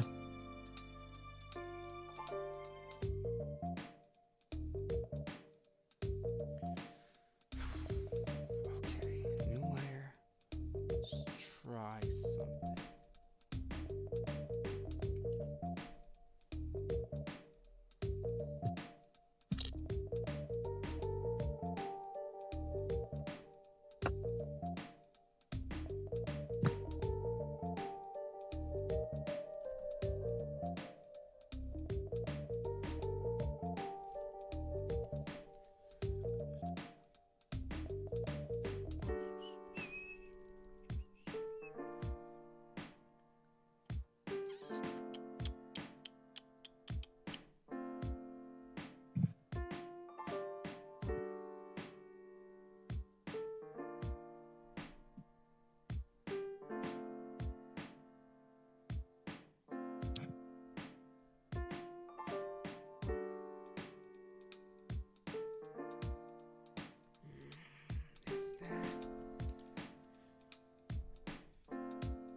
I don't know how I feel about the jacket folds, chat. Hey, those were good. Those look good. From my angle, anyway. Yeah. At least, I don't know. It seems like at least one of them is throwing me off. Let me get rid of this floating one. Yeah, that looks better. Okay. Well, thanks, Freddy Arts. Glad you're liking it so far. I'm really liking how it's turning out too. Coming coming back with a fresh perspective after last week was, I think, really beneficial. And now that I'm working with this more cel-shaded rendering style, I think the piece is really coming into its own commercially and artistically.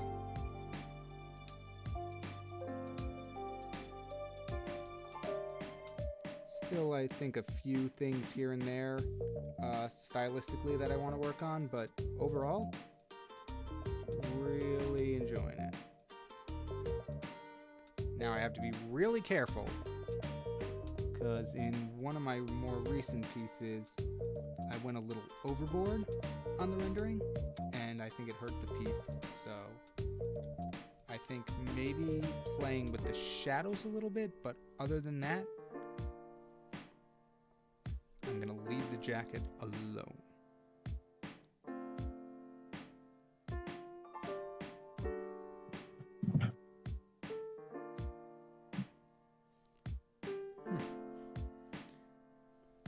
I love how we're in that time of year where the weather or the time of day cycle is just like, hey, it's this time now. Up, it's completely pitch black.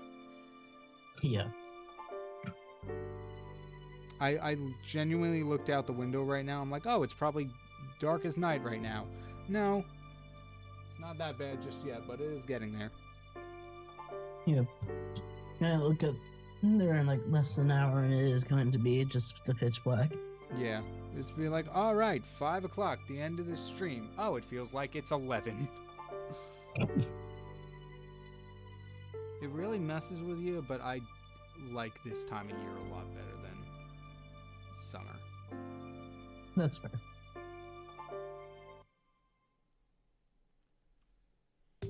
All right. No more touchy the Jackie. I lied. Okay, now no more touching. No, I didn't like that. Okay, there we go. Looks great. Awesome. Never needs to be touched ever again. It's pristine. It's the best jacket anyone's ever drawn in their life. All right. Well, actually, All right. You are too close to white to justify using a lighter color to highlight you. So what we're gonna do is we're actually going to take the lightest background color, push you up a little bit. I'm going to use that as the highlights.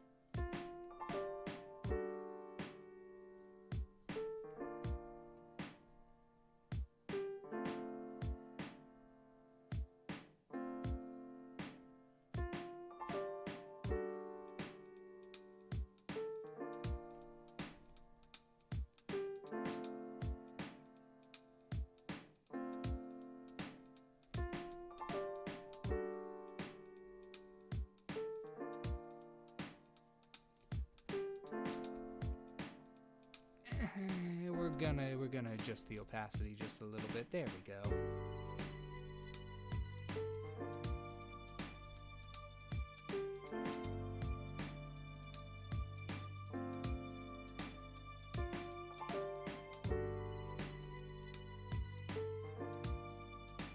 You know what? We're gonna go even further with that highlight. We're just gonna pop it down, just a couple more layers, a couple more percentage points.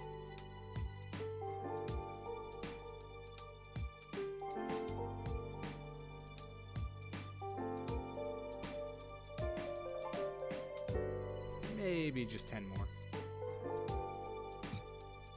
No, when you're working with white, it's really hard to highlight it. yeah.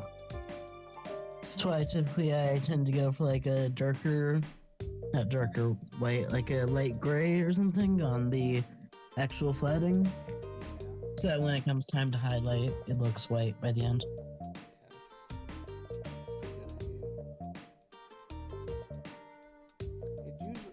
Doing this method right here usually works better with blue, but I wanted to try it with the background color because depending on the light of the surrounding area, it would affect what the light is.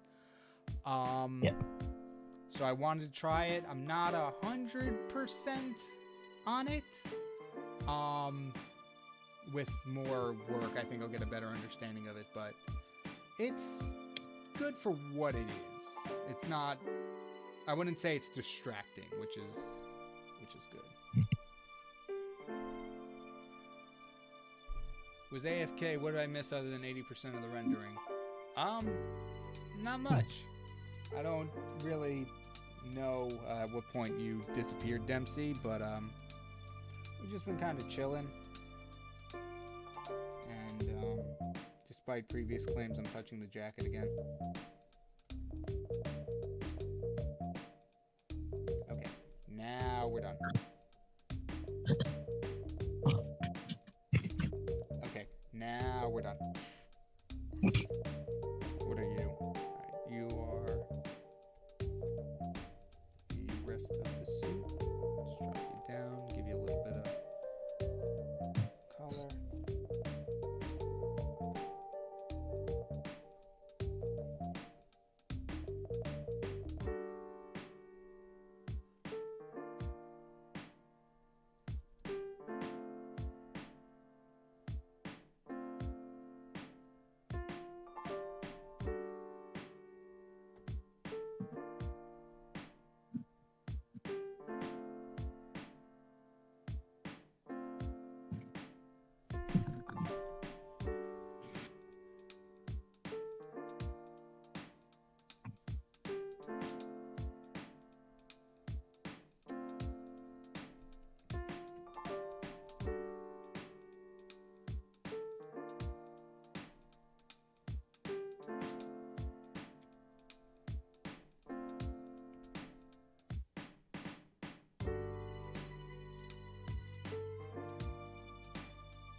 Leg muscles need a little bit of work or understanding, but yeah.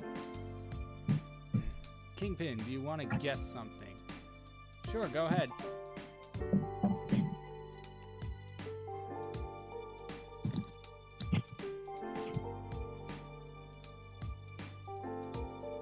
KyngPin, what character have you seen and thought I could fix him or her? So no. I don't know. Give me a little bit of context, because I'm not sure I 100% understand what the fix him or her thing is all about. Like, I've heard it before, but I don't know if I have a full understanding of what it is, so I want to get all the information I can before I answer.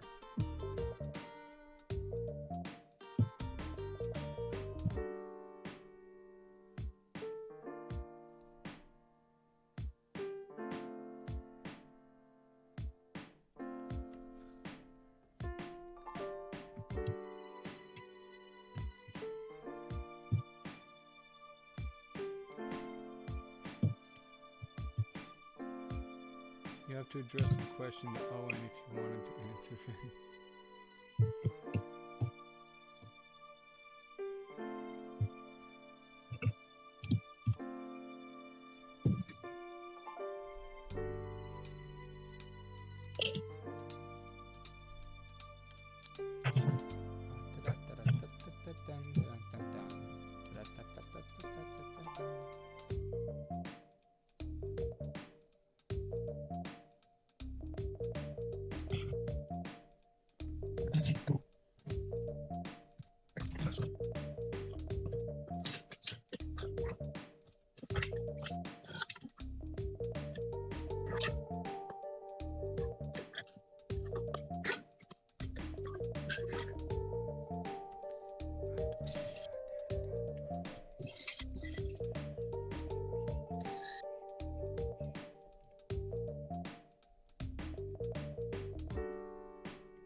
What character have you seen from a piece of fiction who is clearly messed up in the head, but you feel you can change them for the better, i.e. make them good?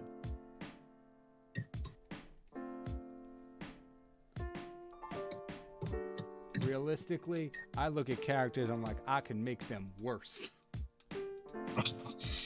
Why are you not?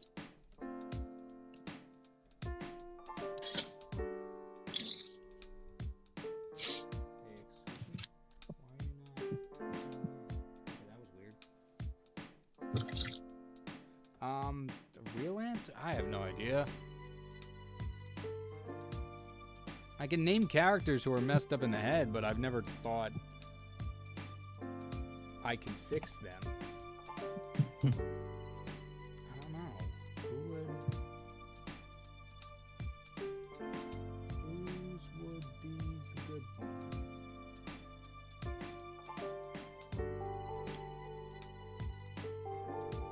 I feel my inability to answer any of these questions is unfair to chat. I just genuinely don't know how to answer. For this one, there are options that come to mind, but most of them have already had redemption arcs. So, Who are you thinking? Harley Quinn was the first that came to mind. Yeah, that was the first one that came to my mind. Just wasn't one that I personally thought that of. Yeah. And 90% of Popcross's villains. Eloise Ludum. Maybe not that one. Yeah, I don't know. I think that one.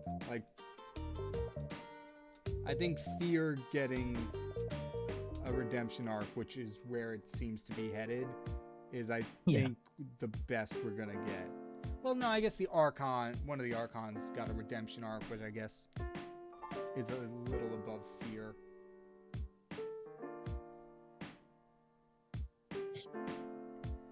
Ludum, I don't think is... I don't know. Yeah, no. Popcross does like to redeem villains, so it's entirely possible that in the Trismegistus Academy arc, she's gonna get something of the sort. It's possible, but unlikely. Yeah, it is just a hunch. I don't...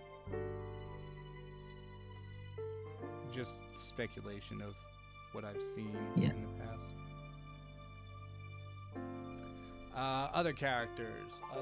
I don't know. The messed up characters are the fun ones, definitely. A lot of the Batman villains could actually fall into this category. That's fair.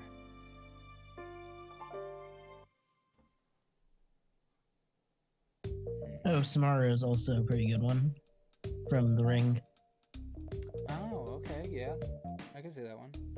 Ooh, this one's... Okay, the pants are going to be interesting because they're two different colors, so this method is not going to work on them. Actually, I'm just going to overall just bump this down to 50. I think I'm going to erase some out because that seems like the highlights here taking up a lot of space.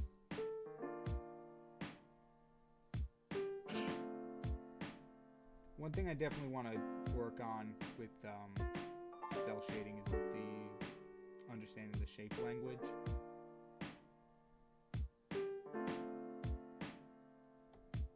Honestly, maybe I just need different brushes. Maybe the ones... It's possible the brushes I'm using are a bit of a limit to what I'm doing. I don't know. I was confident in my art, but now I feel like there's so much more about the programs and the techniques that I could still be learning about. Colette from Brawl Stars. Yeah, Inudum, she would need to stay alive at... Ludum would need to stay alive at Hazbin Hotel. Tarsa redeeming is 0 point, a lot of zeros. I can't possibly begin to read those. Tarsa is so unholy. If she went to hell, she'd overthrow Lucifer and somehow make hell worse. That is... Yeah, it's probably... Yeah, that's fair. Alright.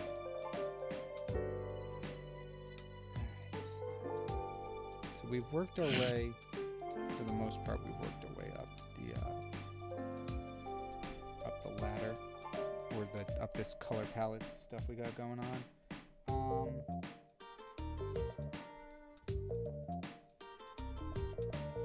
Alright, I think now we're getting into the more difficult ones. The face, the hair. Shading those are going to be a little bit more difficult. It's 4 o'clock now. I'll give us about 40-ish minutes to finish this piece off. We already got the background, which is good.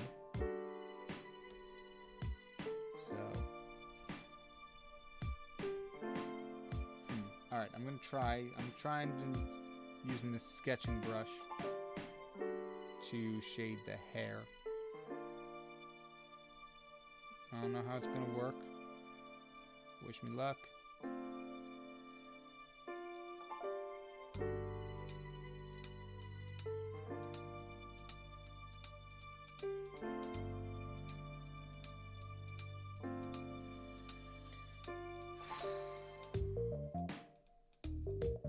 This brush is definitely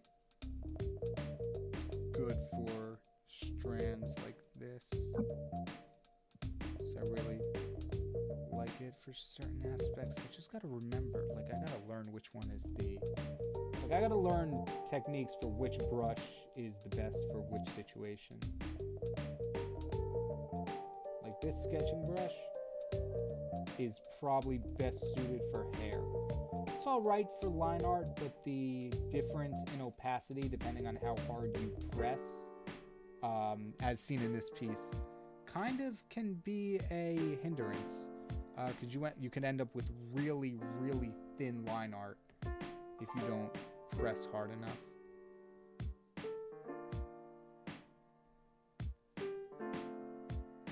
But I don't know. It's like I'm always scared isn't the right word, but I'm always like hesitant to start making up new brushes and whatnot, because I don't know what'll work, when I'll need them again.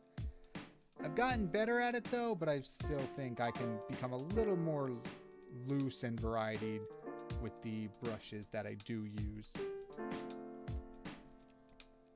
and then we're going to take this, we're going to lower this down even more, we're going to go to 50%. Now we're just going to take this soft brush, and we're just going to, wow, hood shadow. Except I want it darker. There we go. Wow. Hood shadow. And then we can add just a little bit more to the hair.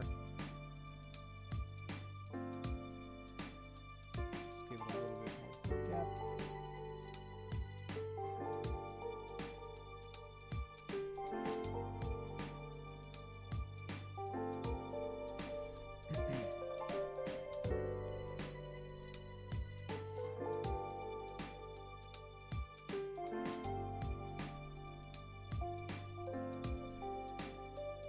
That's some pretty good hair, if I do say so myself. I like how that turned out. Yeah, it looks pretty good. Now to ruin it with highlights. And I know my software has like a thing where you can switch the brushes from like darken to overlay, etc. Does that exist on yours? I don't. Yeah, and my software does. I don't think that's a thing on here. I've been using Photoshop for a while, but each day it occurs to me how little I actually know about it. And the fact that I wanted to switch over to, or want to try out Clip Studio probably isn't going to help that, because that's basically resetting back to 0. Yeah. So, we'll see how that goes. But, for things I want to do and try out in the future, I've seen around the internet that Clip Studio is the much more suited program for that.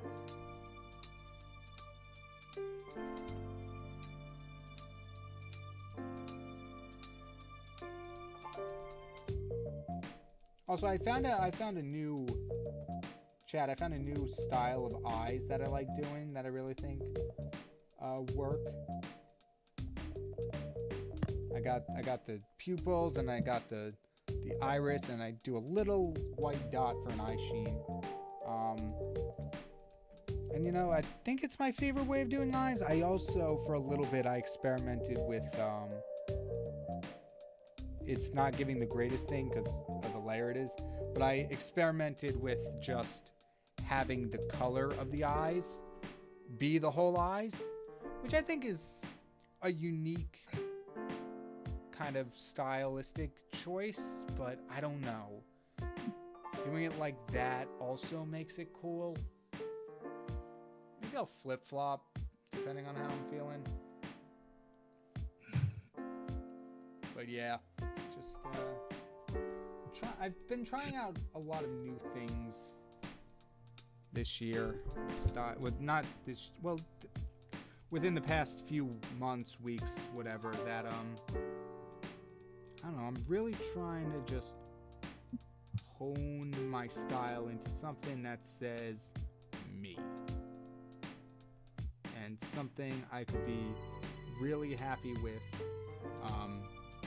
when putting bigger projects out into the world.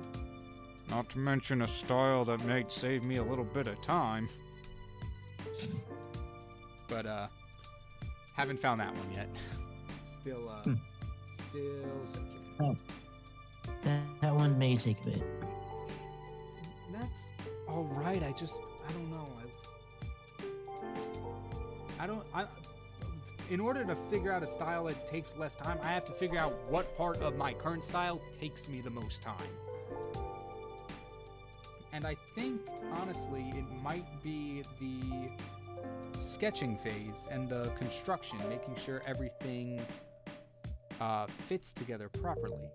And if that's the case, then I just have to get better at anatomy. Which scares me.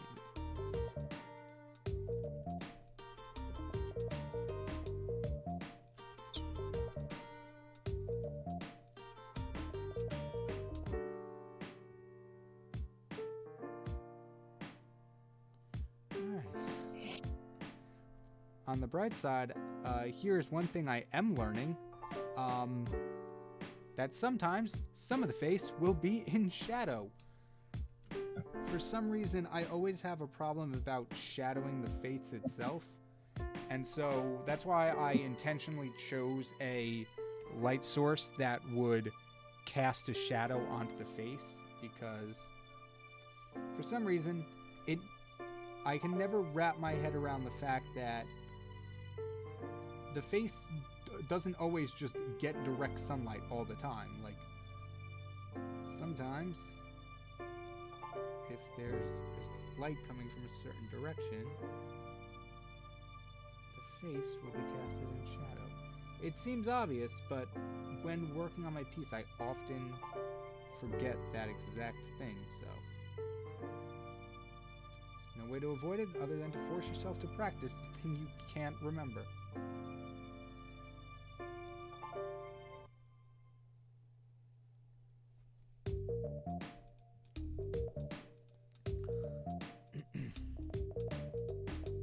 If Tarso were to go to the Has-Been Hotel, I think we know who's making it out of him.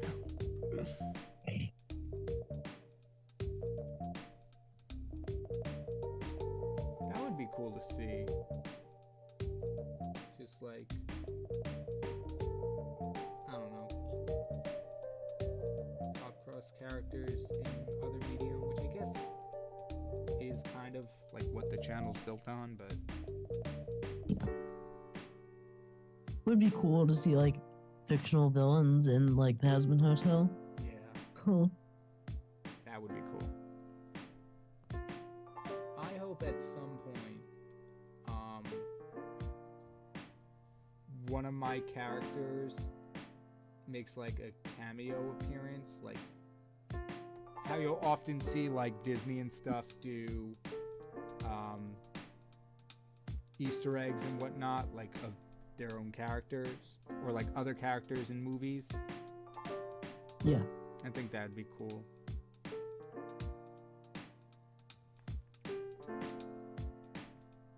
Because I know, like,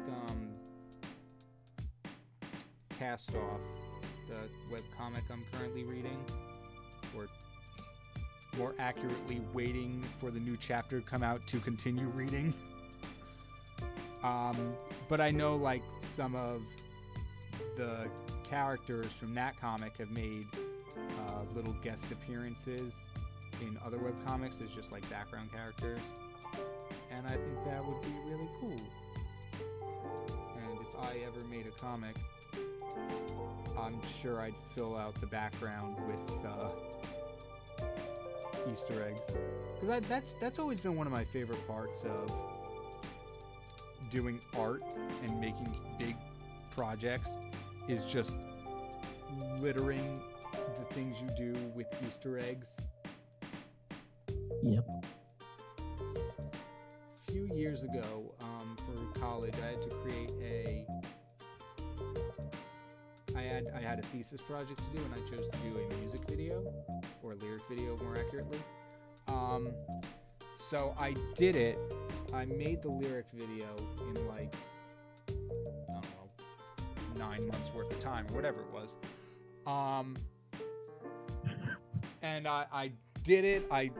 The whole thing was 3D rendered, or 3D modeled and rendered and 3D animated. And I did it. I put some cheeky Easter eggs in it. And then I did, like, a YouTube style breakdown of all the Easter eggs within it.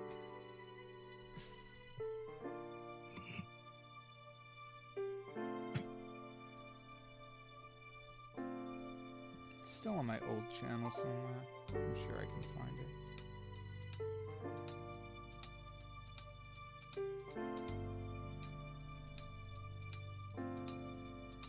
This is always the part that confuses me, because, like, the cheeks catch light. Yeah, and it's so, see how, like, right beneath my eye there's this triangle chat going on? Yep. If I just face the right way. Why does it keep disappearing? There we go. It's always, come on. There we go. It's always baffled me how to get that right. It never feels, like, it always feels out of place when I draw a huge triangle on the face. But I'm looking at myself, and that's exactly how it looks like. Everything, this world is weird. Nothing makes sense. I don't like it. Like, that's just how it is. That this is how light reacts with the shape of the face.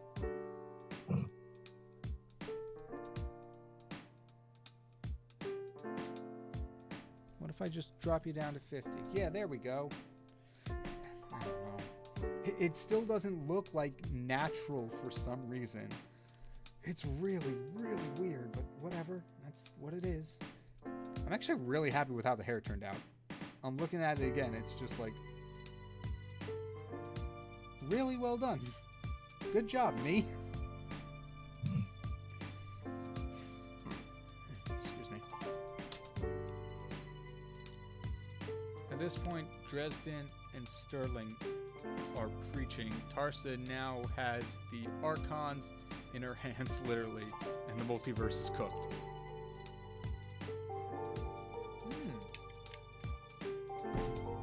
That is a good point. So far, in all these new series, we haven't seen the Archons. Interesting. How very interesting.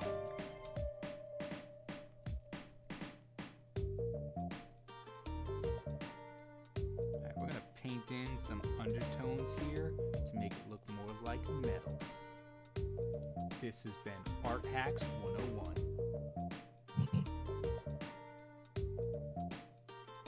It's actually really weird how just painting a slightly, like, lightly painting another color has already changed the material of this gauntlet.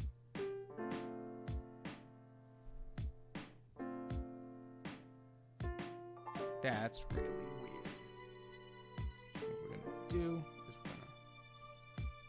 this. We're going to drop it down. We're going to drop it to about 70. And then we're going to paint in our shadow. Nope, we're going to switch to a harder brush. And then we're going to paint in our shadows.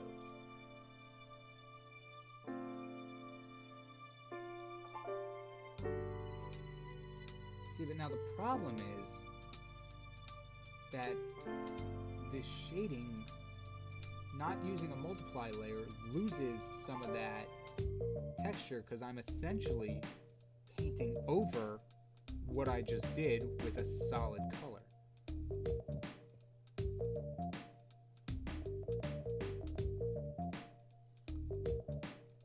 This has been my thought process the last few weeks as I've been experimenting with these styles, like trying to figure out what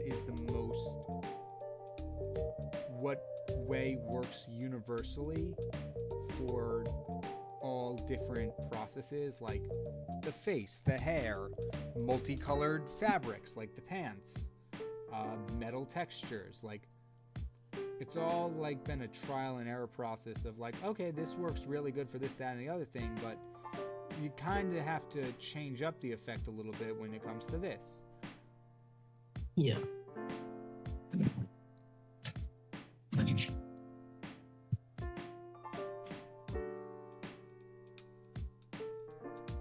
And obviously I have YouTube at my disposal and I can easily look up things that would work and techniques to help, but I don't.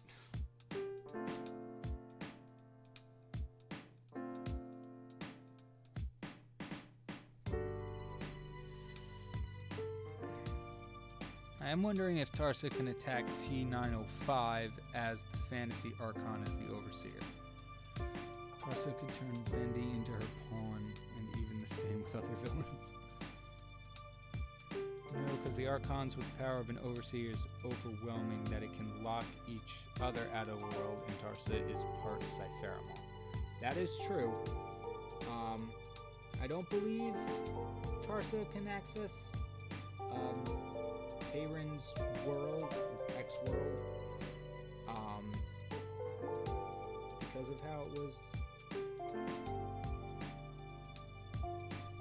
stated it was closed off, but I could be wrong. Yeah, no, I think that's correct. Cool.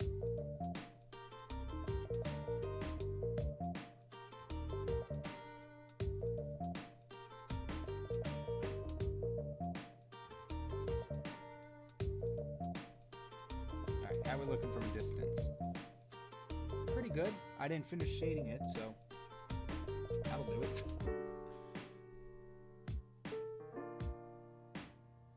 Two knuckles. I'm just like, yeah, it's fine if we leave them where they are.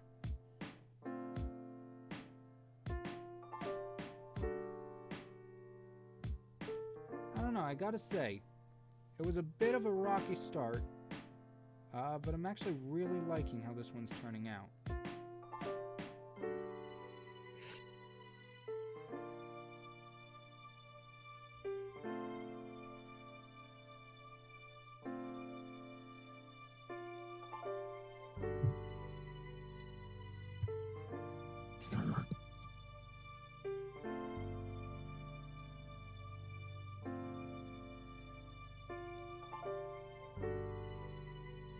How much time we got? 4:20. It's like 20 minutes. Should be able to get that done in this time. This done in that time.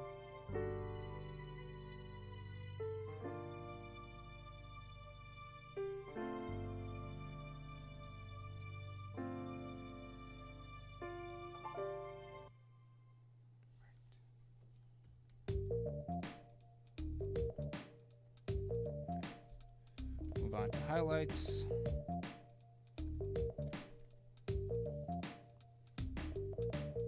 Once again, drop this down to like 50. Just start painting them in.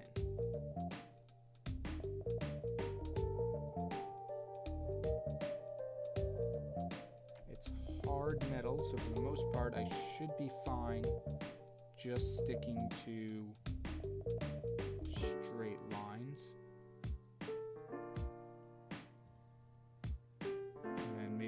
overlaying it with something slightly lighter.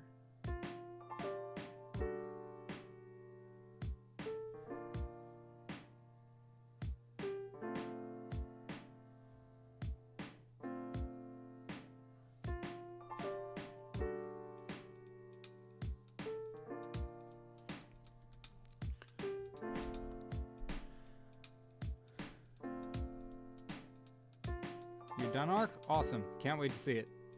We'll be starting the artist showcase in like 20 to 30 minutes, I believe. So, if you've drawn anything during the stream or within the last weekish that you would like to show off, there's a chat in the Discord labeled Art Showcase for Stream, or you can tag me on Instagram or X or wherever works best for you.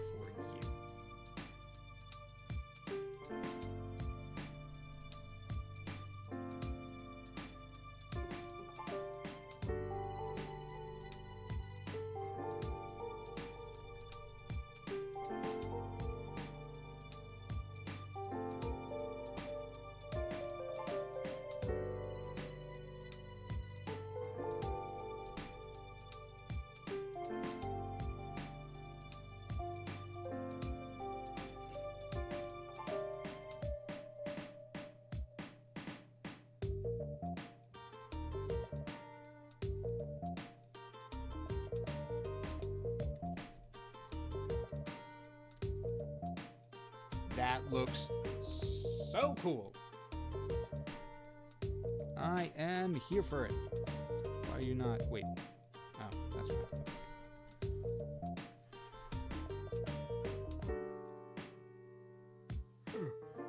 Alright. Time to repeat the process. Grab it. Take the flat. Get a little lighter. Maybe a little more orange.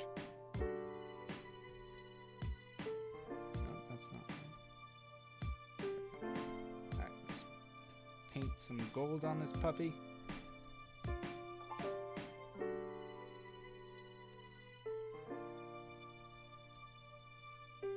Probably gonna paint some darker colors on this too. More muted. Just to kind of block in the shadows a little bit.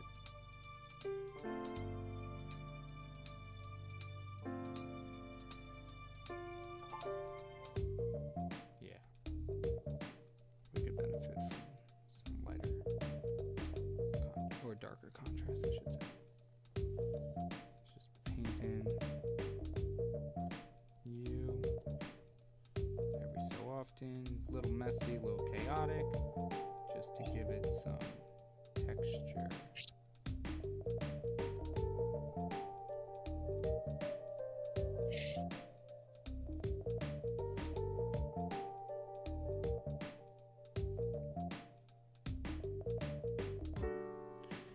Boom, there we go.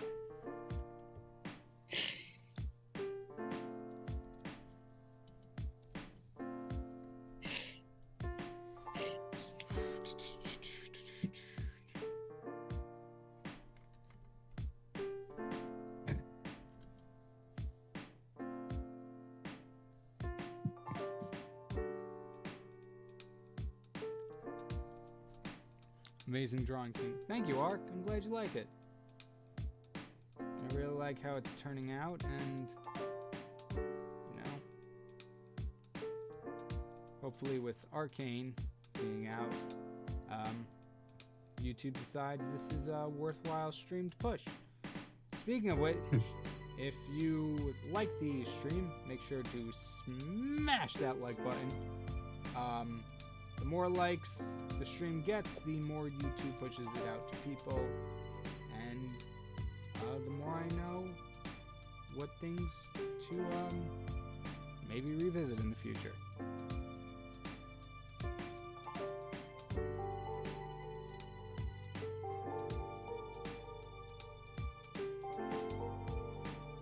Oop, too far. Oh right, I forgot I made the shoes the same color as the gauntlet, so I'm gonna have to shade those at some point.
but is everyone ready for, well, if you celebrate, of course, but ready for a couple days off next week?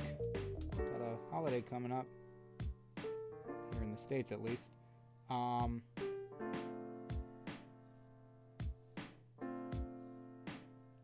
that's really all I've got to say.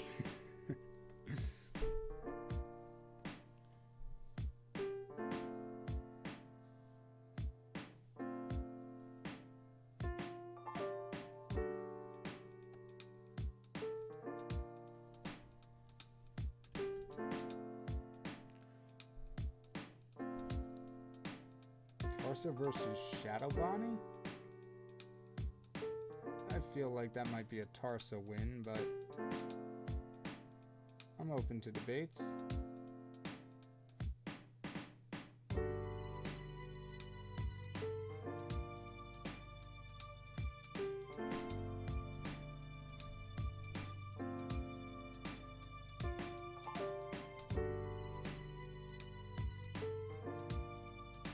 All right, looking good.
The artist looking awesome, like something from a legit comic book.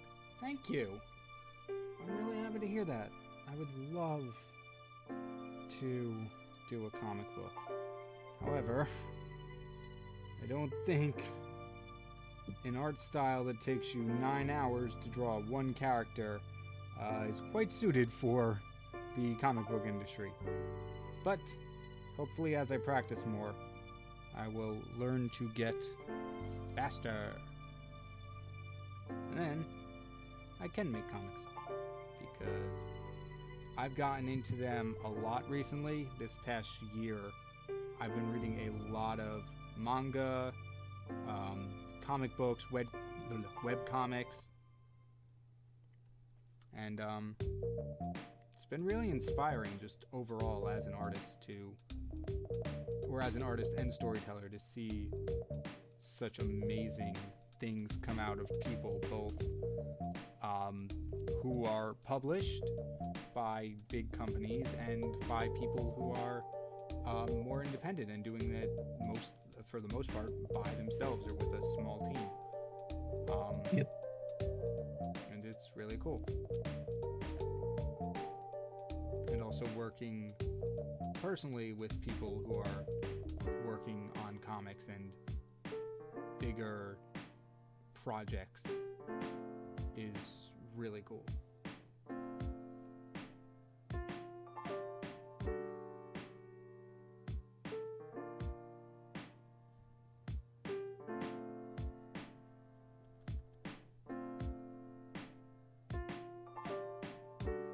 I'm really hungry.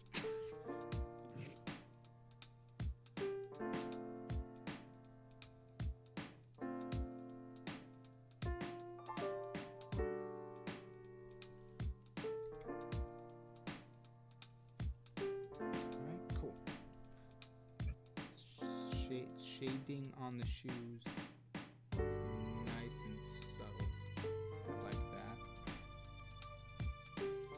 And I could technically get away with not shading the pants if I really didn't want to, but I guess I might as well. Yeah, gone this far. Yep. Oh, wow, we didn't even shade that hand holding the web. I just realized that. Okay. I tend to do that a lot, where I'm working on a piece, and at some point there will be just areas I forget to do. And I'll be like, oh, alright, I'll come back to that. And then I never do, and the piece gets finished without that one particular spot.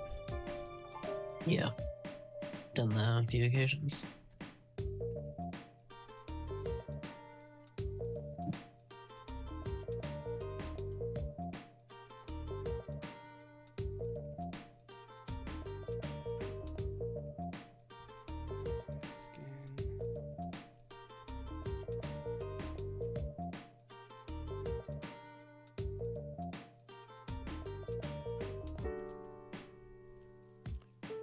I want to turn my lore into a comic book. I just need to tone down the complexity of my designs by so much since they look so carpal tunnel inducing. I hear that, Ven. But that would be so cool to see your lore turned into a comic book. I was always thinking how cool it would be if, like, Popcross did a comic series out of the stories he told. But at this point, he's told so much story that'd be insane. Yeah. But, like, an animated series of multiverse tales with Popcross doing all the voices.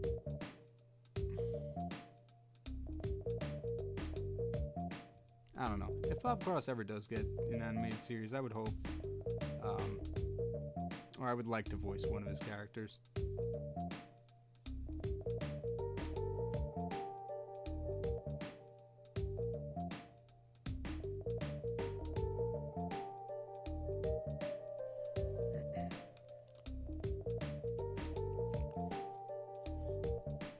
KyngPin, sorry for asking, but how much time till the art showcase? Because I want to make dinner. Art showcase should be, ooh, wow, like 5 to 10 minutes. I didn't realize how late we were. So yeah, a couple more minutes. What I think is gonna happen, because we are so close yet so far. I'm going to go until about 4:45 my time, do the art showcase, and either finish this off stream or just go back to it at the end of the showcase, just so we can finish it up. Because we are so close, but I think what we have left to do is going to take a little longer than just 5 minutes.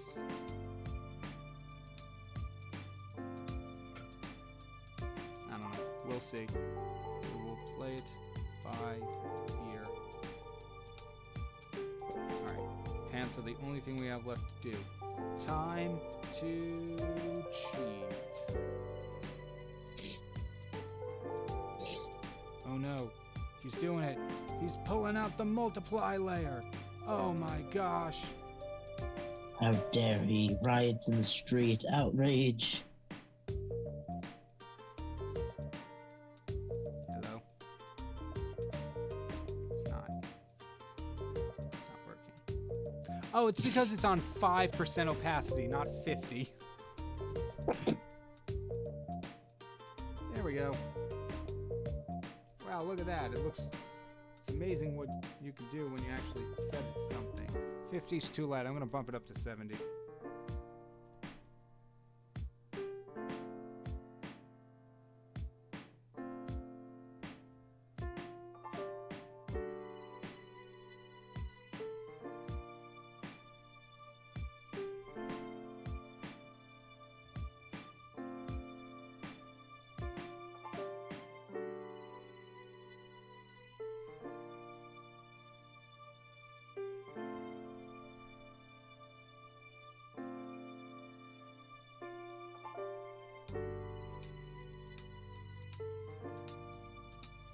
KyngPin, imagine in the future we get a trailer for a Multiverse Tales movie or animated series, and then it ends with the words brought to you behind the people of Dragon Ball Evolution.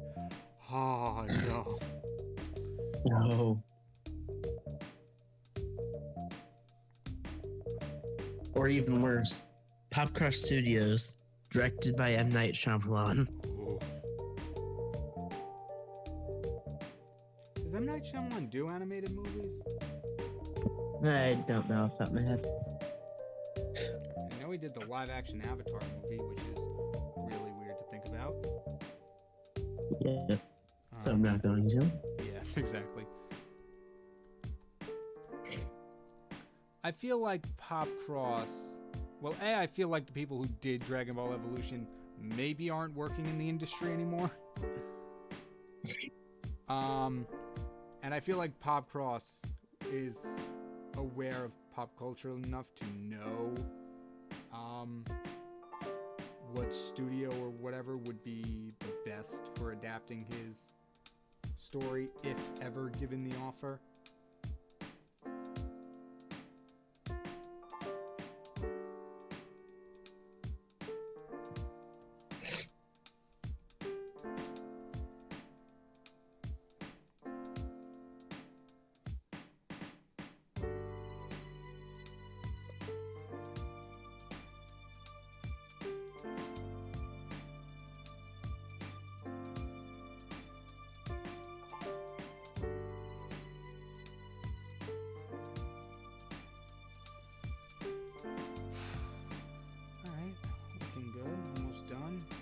Finishing touches.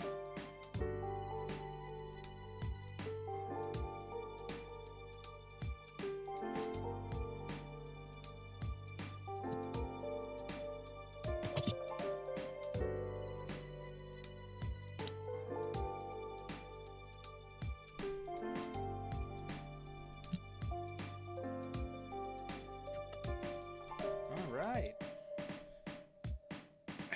I think we're good. Wow, there's so many layers. Alright.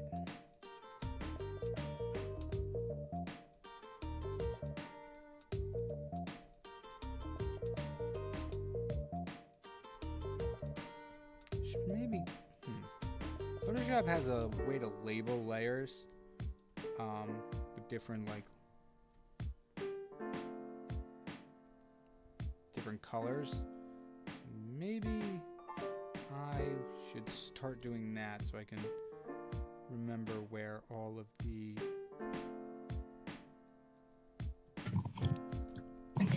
colors are.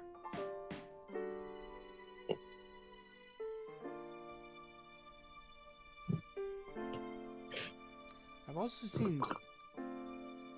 also seen artists do something like this, where once they lay down the flats, they hide them all and do the shading purely on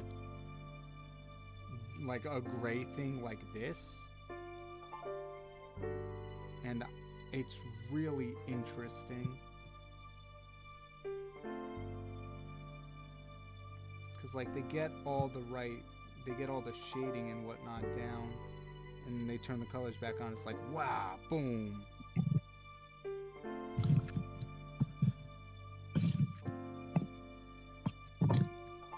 Maybe I'll try that for... Maybe I should do episodes where, like, I have to follow a specific kind of layout for each drawing in the episode. Like, I have to try a different style or something like that. Something to really push myself. Like I did with the redraw where everything had a harsh perspective and stuff like that. Yeah.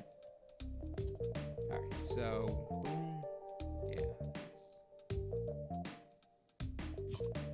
Actually also gonna grab you and paint in some highlights as well.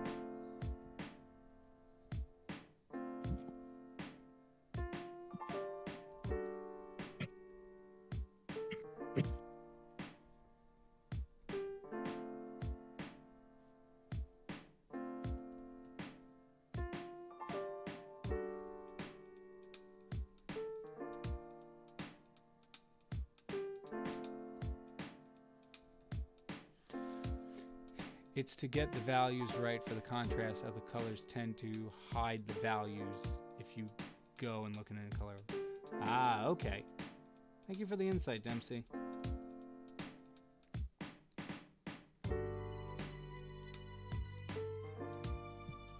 It's actually really good to know.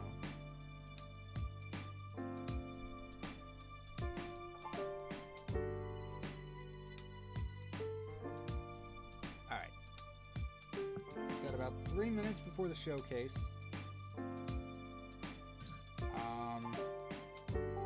The only thing I can really think of doing now is adding,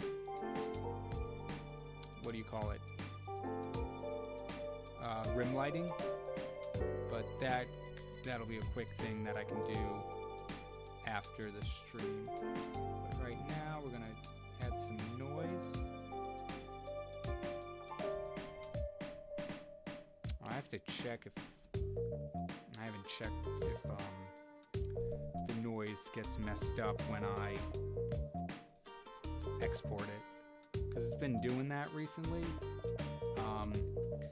It's made, obviously it's grain, so it's gonna make the piece all grainy, but when I export it, export and resize actually, the grain seems to just like do its own thing, and it really messed up some pieces previously. So gotta find a new method for doing that. But overall, here we go. Vi and Spider-Gwen mixed together. Overall, I think it's actually, despite a rough start last week, I think this is pretty good turnout. Yep. I say that not having flipped the canvas at all.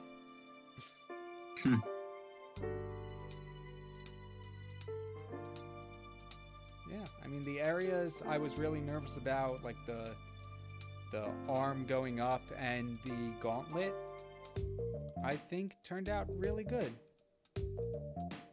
I still feel like the gauntlet, for some reason, doesn't feel like it's making a fish shape. I don't know if it's like that for anyone else, but like there's, It might be due to like the lack of, no, that's not it. maybe it's just like the shading should be a little harsher on the underside. Because like a fist. Plus, I mean, you put the thumb kind of like off to the side, not like crossing over Oh, that the is true. other fingers. Yeah, that might be it. Well, too late to change it now. Yep. All right. So I did totally forget to revert to the stream setup between last stream and this one. So we've been working on the artist showcase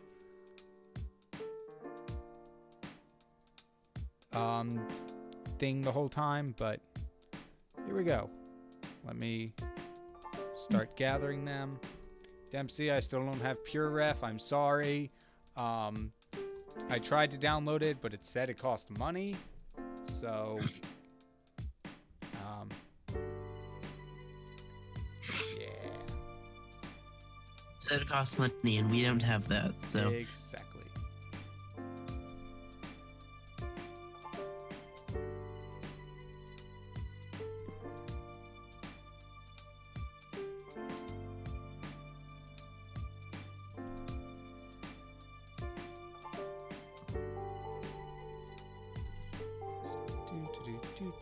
Gathering the pictures, gathering the pictures, gathering the pictures.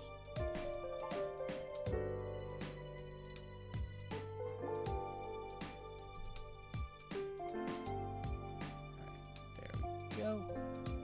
And then one final check to other places, because I know. I think like Ben said that his was tagged in like an Instagram thing. I'm getting much better at remembering to check.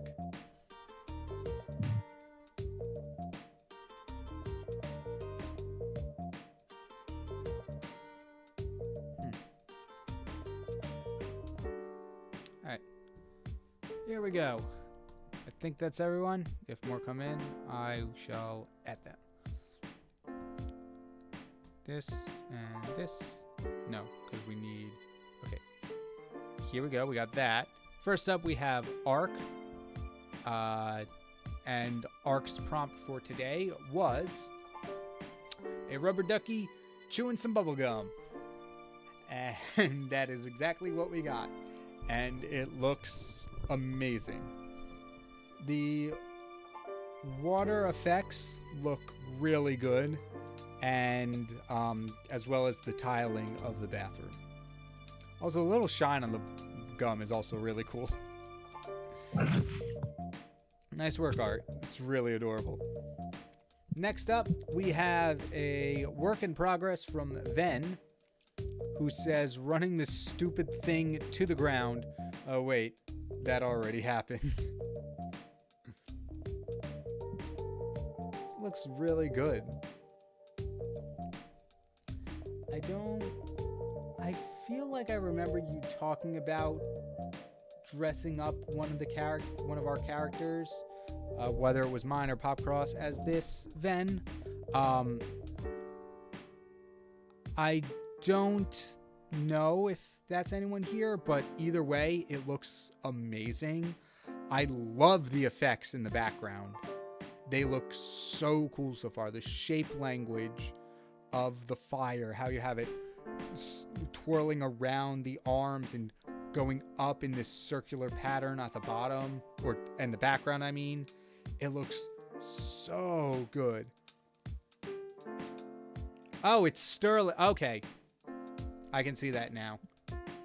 It makes sense with the fire then. I knew you were talking about someone. I just couldn't remember which character it was. But yeah, this looks really well done. Nice work. And I can't wait to see what it looks like when it's finished. Next up, we've got two from Frederick. The first one is a Cobra Demon OC. He's called Cobralt. I really like the skull on this one. Yeah, the skull did turn out very good. The coloring and everything looks really well done. I also really like, snakes are hard to draw, and you did a really good job with the body shape and everything. This looks really good. Sorry, I'm just kind of blown away by all the cool art. It's hard for me to find things to say other than this is amazing each time. But no, really, it looks really cool. I like the character design itself. My eyes keep being drawn to the face with the glowing eyes here, and then these eyes in the background. This all looks really cool.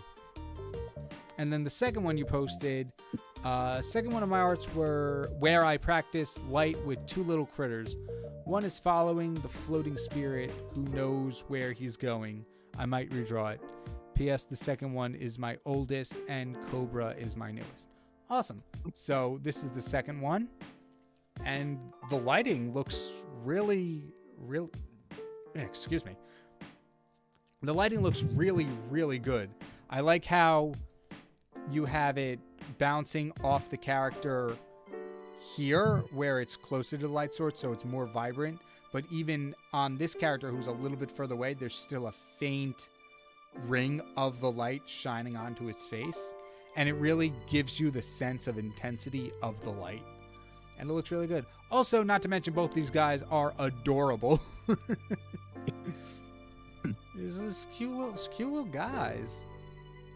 And then, of course, the background rendering looks really good. And the house and the texture on it looks really nice. It's really well done wood texturing.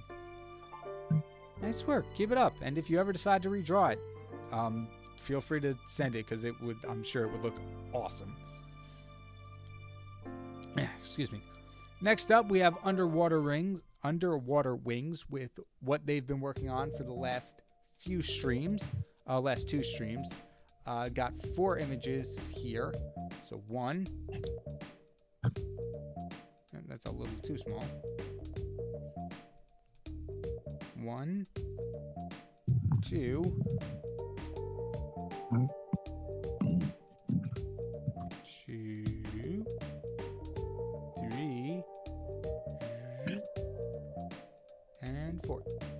this already. Just have to... Man, if only there was a program suggested to me by somebody where I can view all artwork all at once instead of having to resize 4 Chrome tabs to make them all fit. Yeah, if only. Why has no one suggested such a thing? Alright, here we go. 1, 2, 3, 4. I promise by next stream I'll have pure rev. I'm sorry, Dempsey.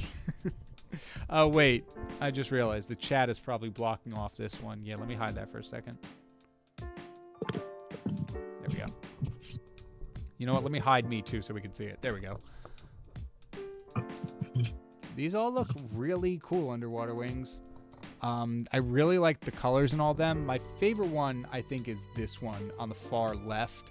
The coloring between the black, white, and red just look really, really cool. And the way the composition kind of like brings your eye down here from this rope up to the character, down here to the arm, to here to the circle, up here, and then coming back.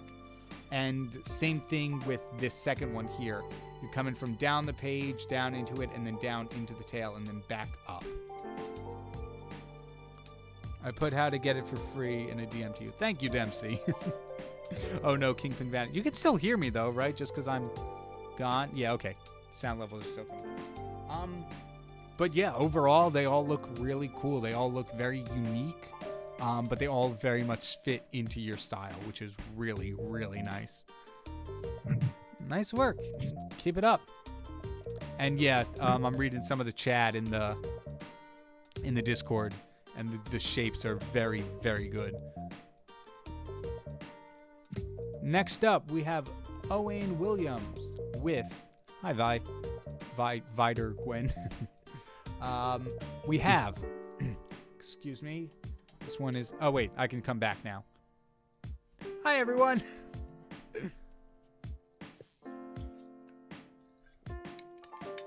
There's a lot to read for this one, so give me a second. Now it's a little dry. All right. Owen Williams has... Oh, wait. There we go. This is a villain OC I've made for a Multiverse Tales fanfic I'm working on called The Cursed One, an overseer who was corrupted by an omniversal evil entity known as the Shadow Demon. Lore for the character will be written in my OC lore and artwork book on my Wattpad, which I will leave a link to if any of you are interested to learn more of my OCs. Here's some trivia about the Cursed One. His design was based largely off of the Sith from Star Wars, such as Darth Sidious, and his story is somewhat inspired by Darth Vader's. His eye is based off of the Eye of Sauron from Lord of the Rings, which I can totally see that. It looks really cool. I love... Anytime anyone includes glowy effects, I immediately love the piece. Glows just add so much to a piece. Back to trivia. He eventually goes on to create a school for villains with the explicit purpose to mock the Trismegistus Academy. It is called the Cursed Academy for Villainous Molding, or CAVM for short, pronounced Cavum. Despite what you may think, he is actually a great teacher and prioritizes treating the students well while making sure they know they don't own the place to help sell the allure of the dark side. His levels of menace and disrespect are on par with Utrum Shredder from the TMNT 2003 series. He has his own soundtrack that plays anytime he appears when the heroes are with no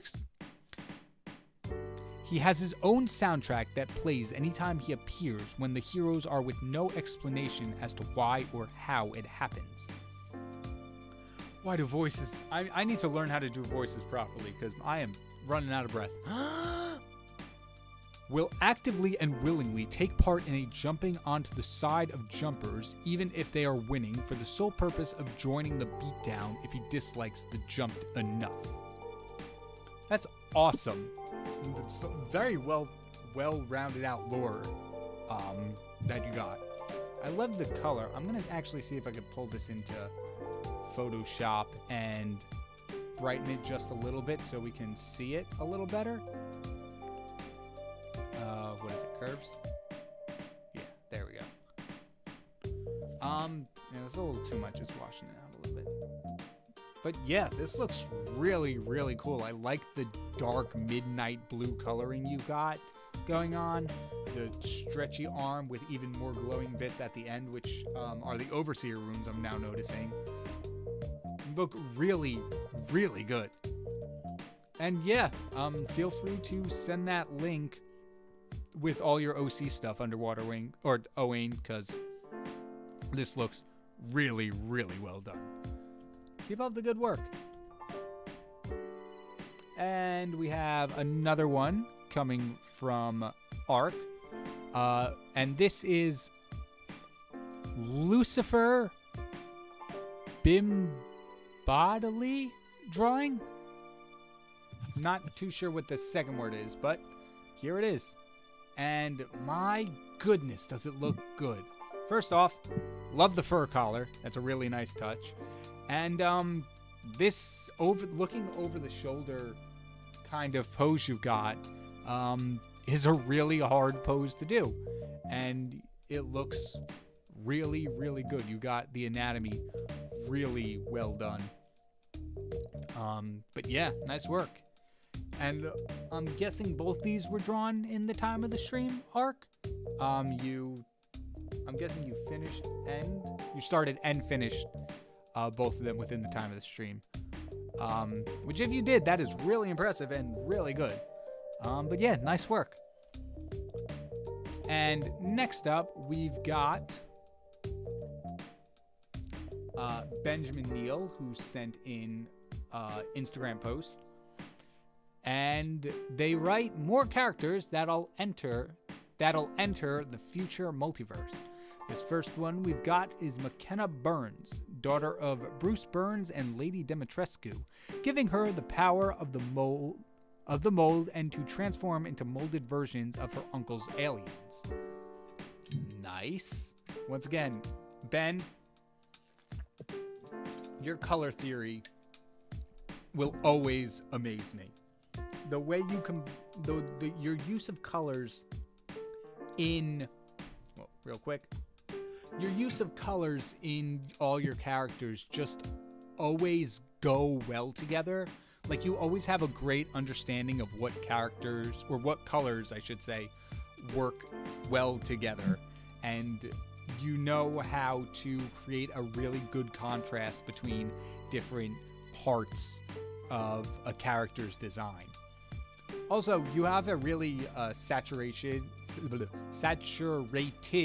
color style, or very saturated use of colors, which I really like. Your second character is Annika Solomon, daughter of Oliver Solomon, also known as Nightwave 2099 and Slenderman, giving him supernatural abilities on both sides. This is, once again, some really cool, color work. I like how you use the same blues and purples between the characters in very different ways that have really brought the characters together, or brought the character itself together. Next up, we have Brittany Pennywise, daughter of Pennywise and Phoebe Lee, giving her the power to turn into a sci-fi spider demon and into different prime modes. Nice work. It's looking really good. I can definitely see the influence of Pennywise here, especially on the belt. There's a very clown-like style to it. And yeah, it turns out really good. Once again, these design choices on the knees and stuff are very cohesive and look really cool. And then, so this post has 5 characters, and unfortunately there's only 4. There's not a 5th one, so I don't know if this one is supposed to be Slither or Daniel Oligovich, but I will read both, and Ben, just let me know which one it actually is. But first off, we have Daniel Oligovich, son of Major Oligovich, also known as Deathmonger, and Coraline Flores, also known as Snowstorm, giving him the power of the fox goddess, Vulperia, to turn into a panda demon and has cold powers. Nice. Okay, so based on that, I'm noticing very fox. Well, nope, there's actually, as soon as I read the next one, Slither, he has the power of the fox goddess Vulperia and can turn into a gorilla demon. He is the pet of Daniel Oligovich. And I just saw your chat. The snake is Slither and the human is Daniel. Okay, so it's 2 in 1. Got it. But wow, that's actually really cool. And I'm glad all 5 characters made it. Like I said, once again, going back to that color theory, you have a nice contrast between the orange of the fox goddess and the teal blue of the hair. Awesome work. And your lore, as always, your character descriptions and all that is really, really good. Nice work. Can't wait to see what you do next. And finally, we have one last-minute addition. This one coming from Frederick, who says 2 robot assassins planning the attack on one of its targets. These are really, really well-designed robots. Something like I've mentioned before earlier in the stream, something I really struggle with is machinery and rendering and drawing that out. I'm actually really happy with how this version came out, although it's looking a little plasticky, but it's fine. We're going to leave it, and we're not going to fix it. But yeah, these robots are really good. The intersection of all the different joints is the part that's really drawing my eye, and the part that makes it really believable in terms of that they're realistic robots that can fully articulate and move around. But yeah, nice job. And you also have this sort of low angle going on too, which looks really, really cool. Nice job. And thank you to everyone who submitted for the art showcase, and thank you to everybody who joined the stream. I'm really happy with how it turned out. I hope you liked it. I hope you had a good time. And I think that's going to wrap it up for today's stream. We've hit the 3-hour mark, more or less. And that being said, we will see you all in the video tomorrow. And a possible, what is it called? Possible bonus video this Friday. But jury's still out on that one. So I will keep you all updated. Other than that, my name is KyngPin Creations, and I will see you all tomorrow. Take care, everybody. Yeah.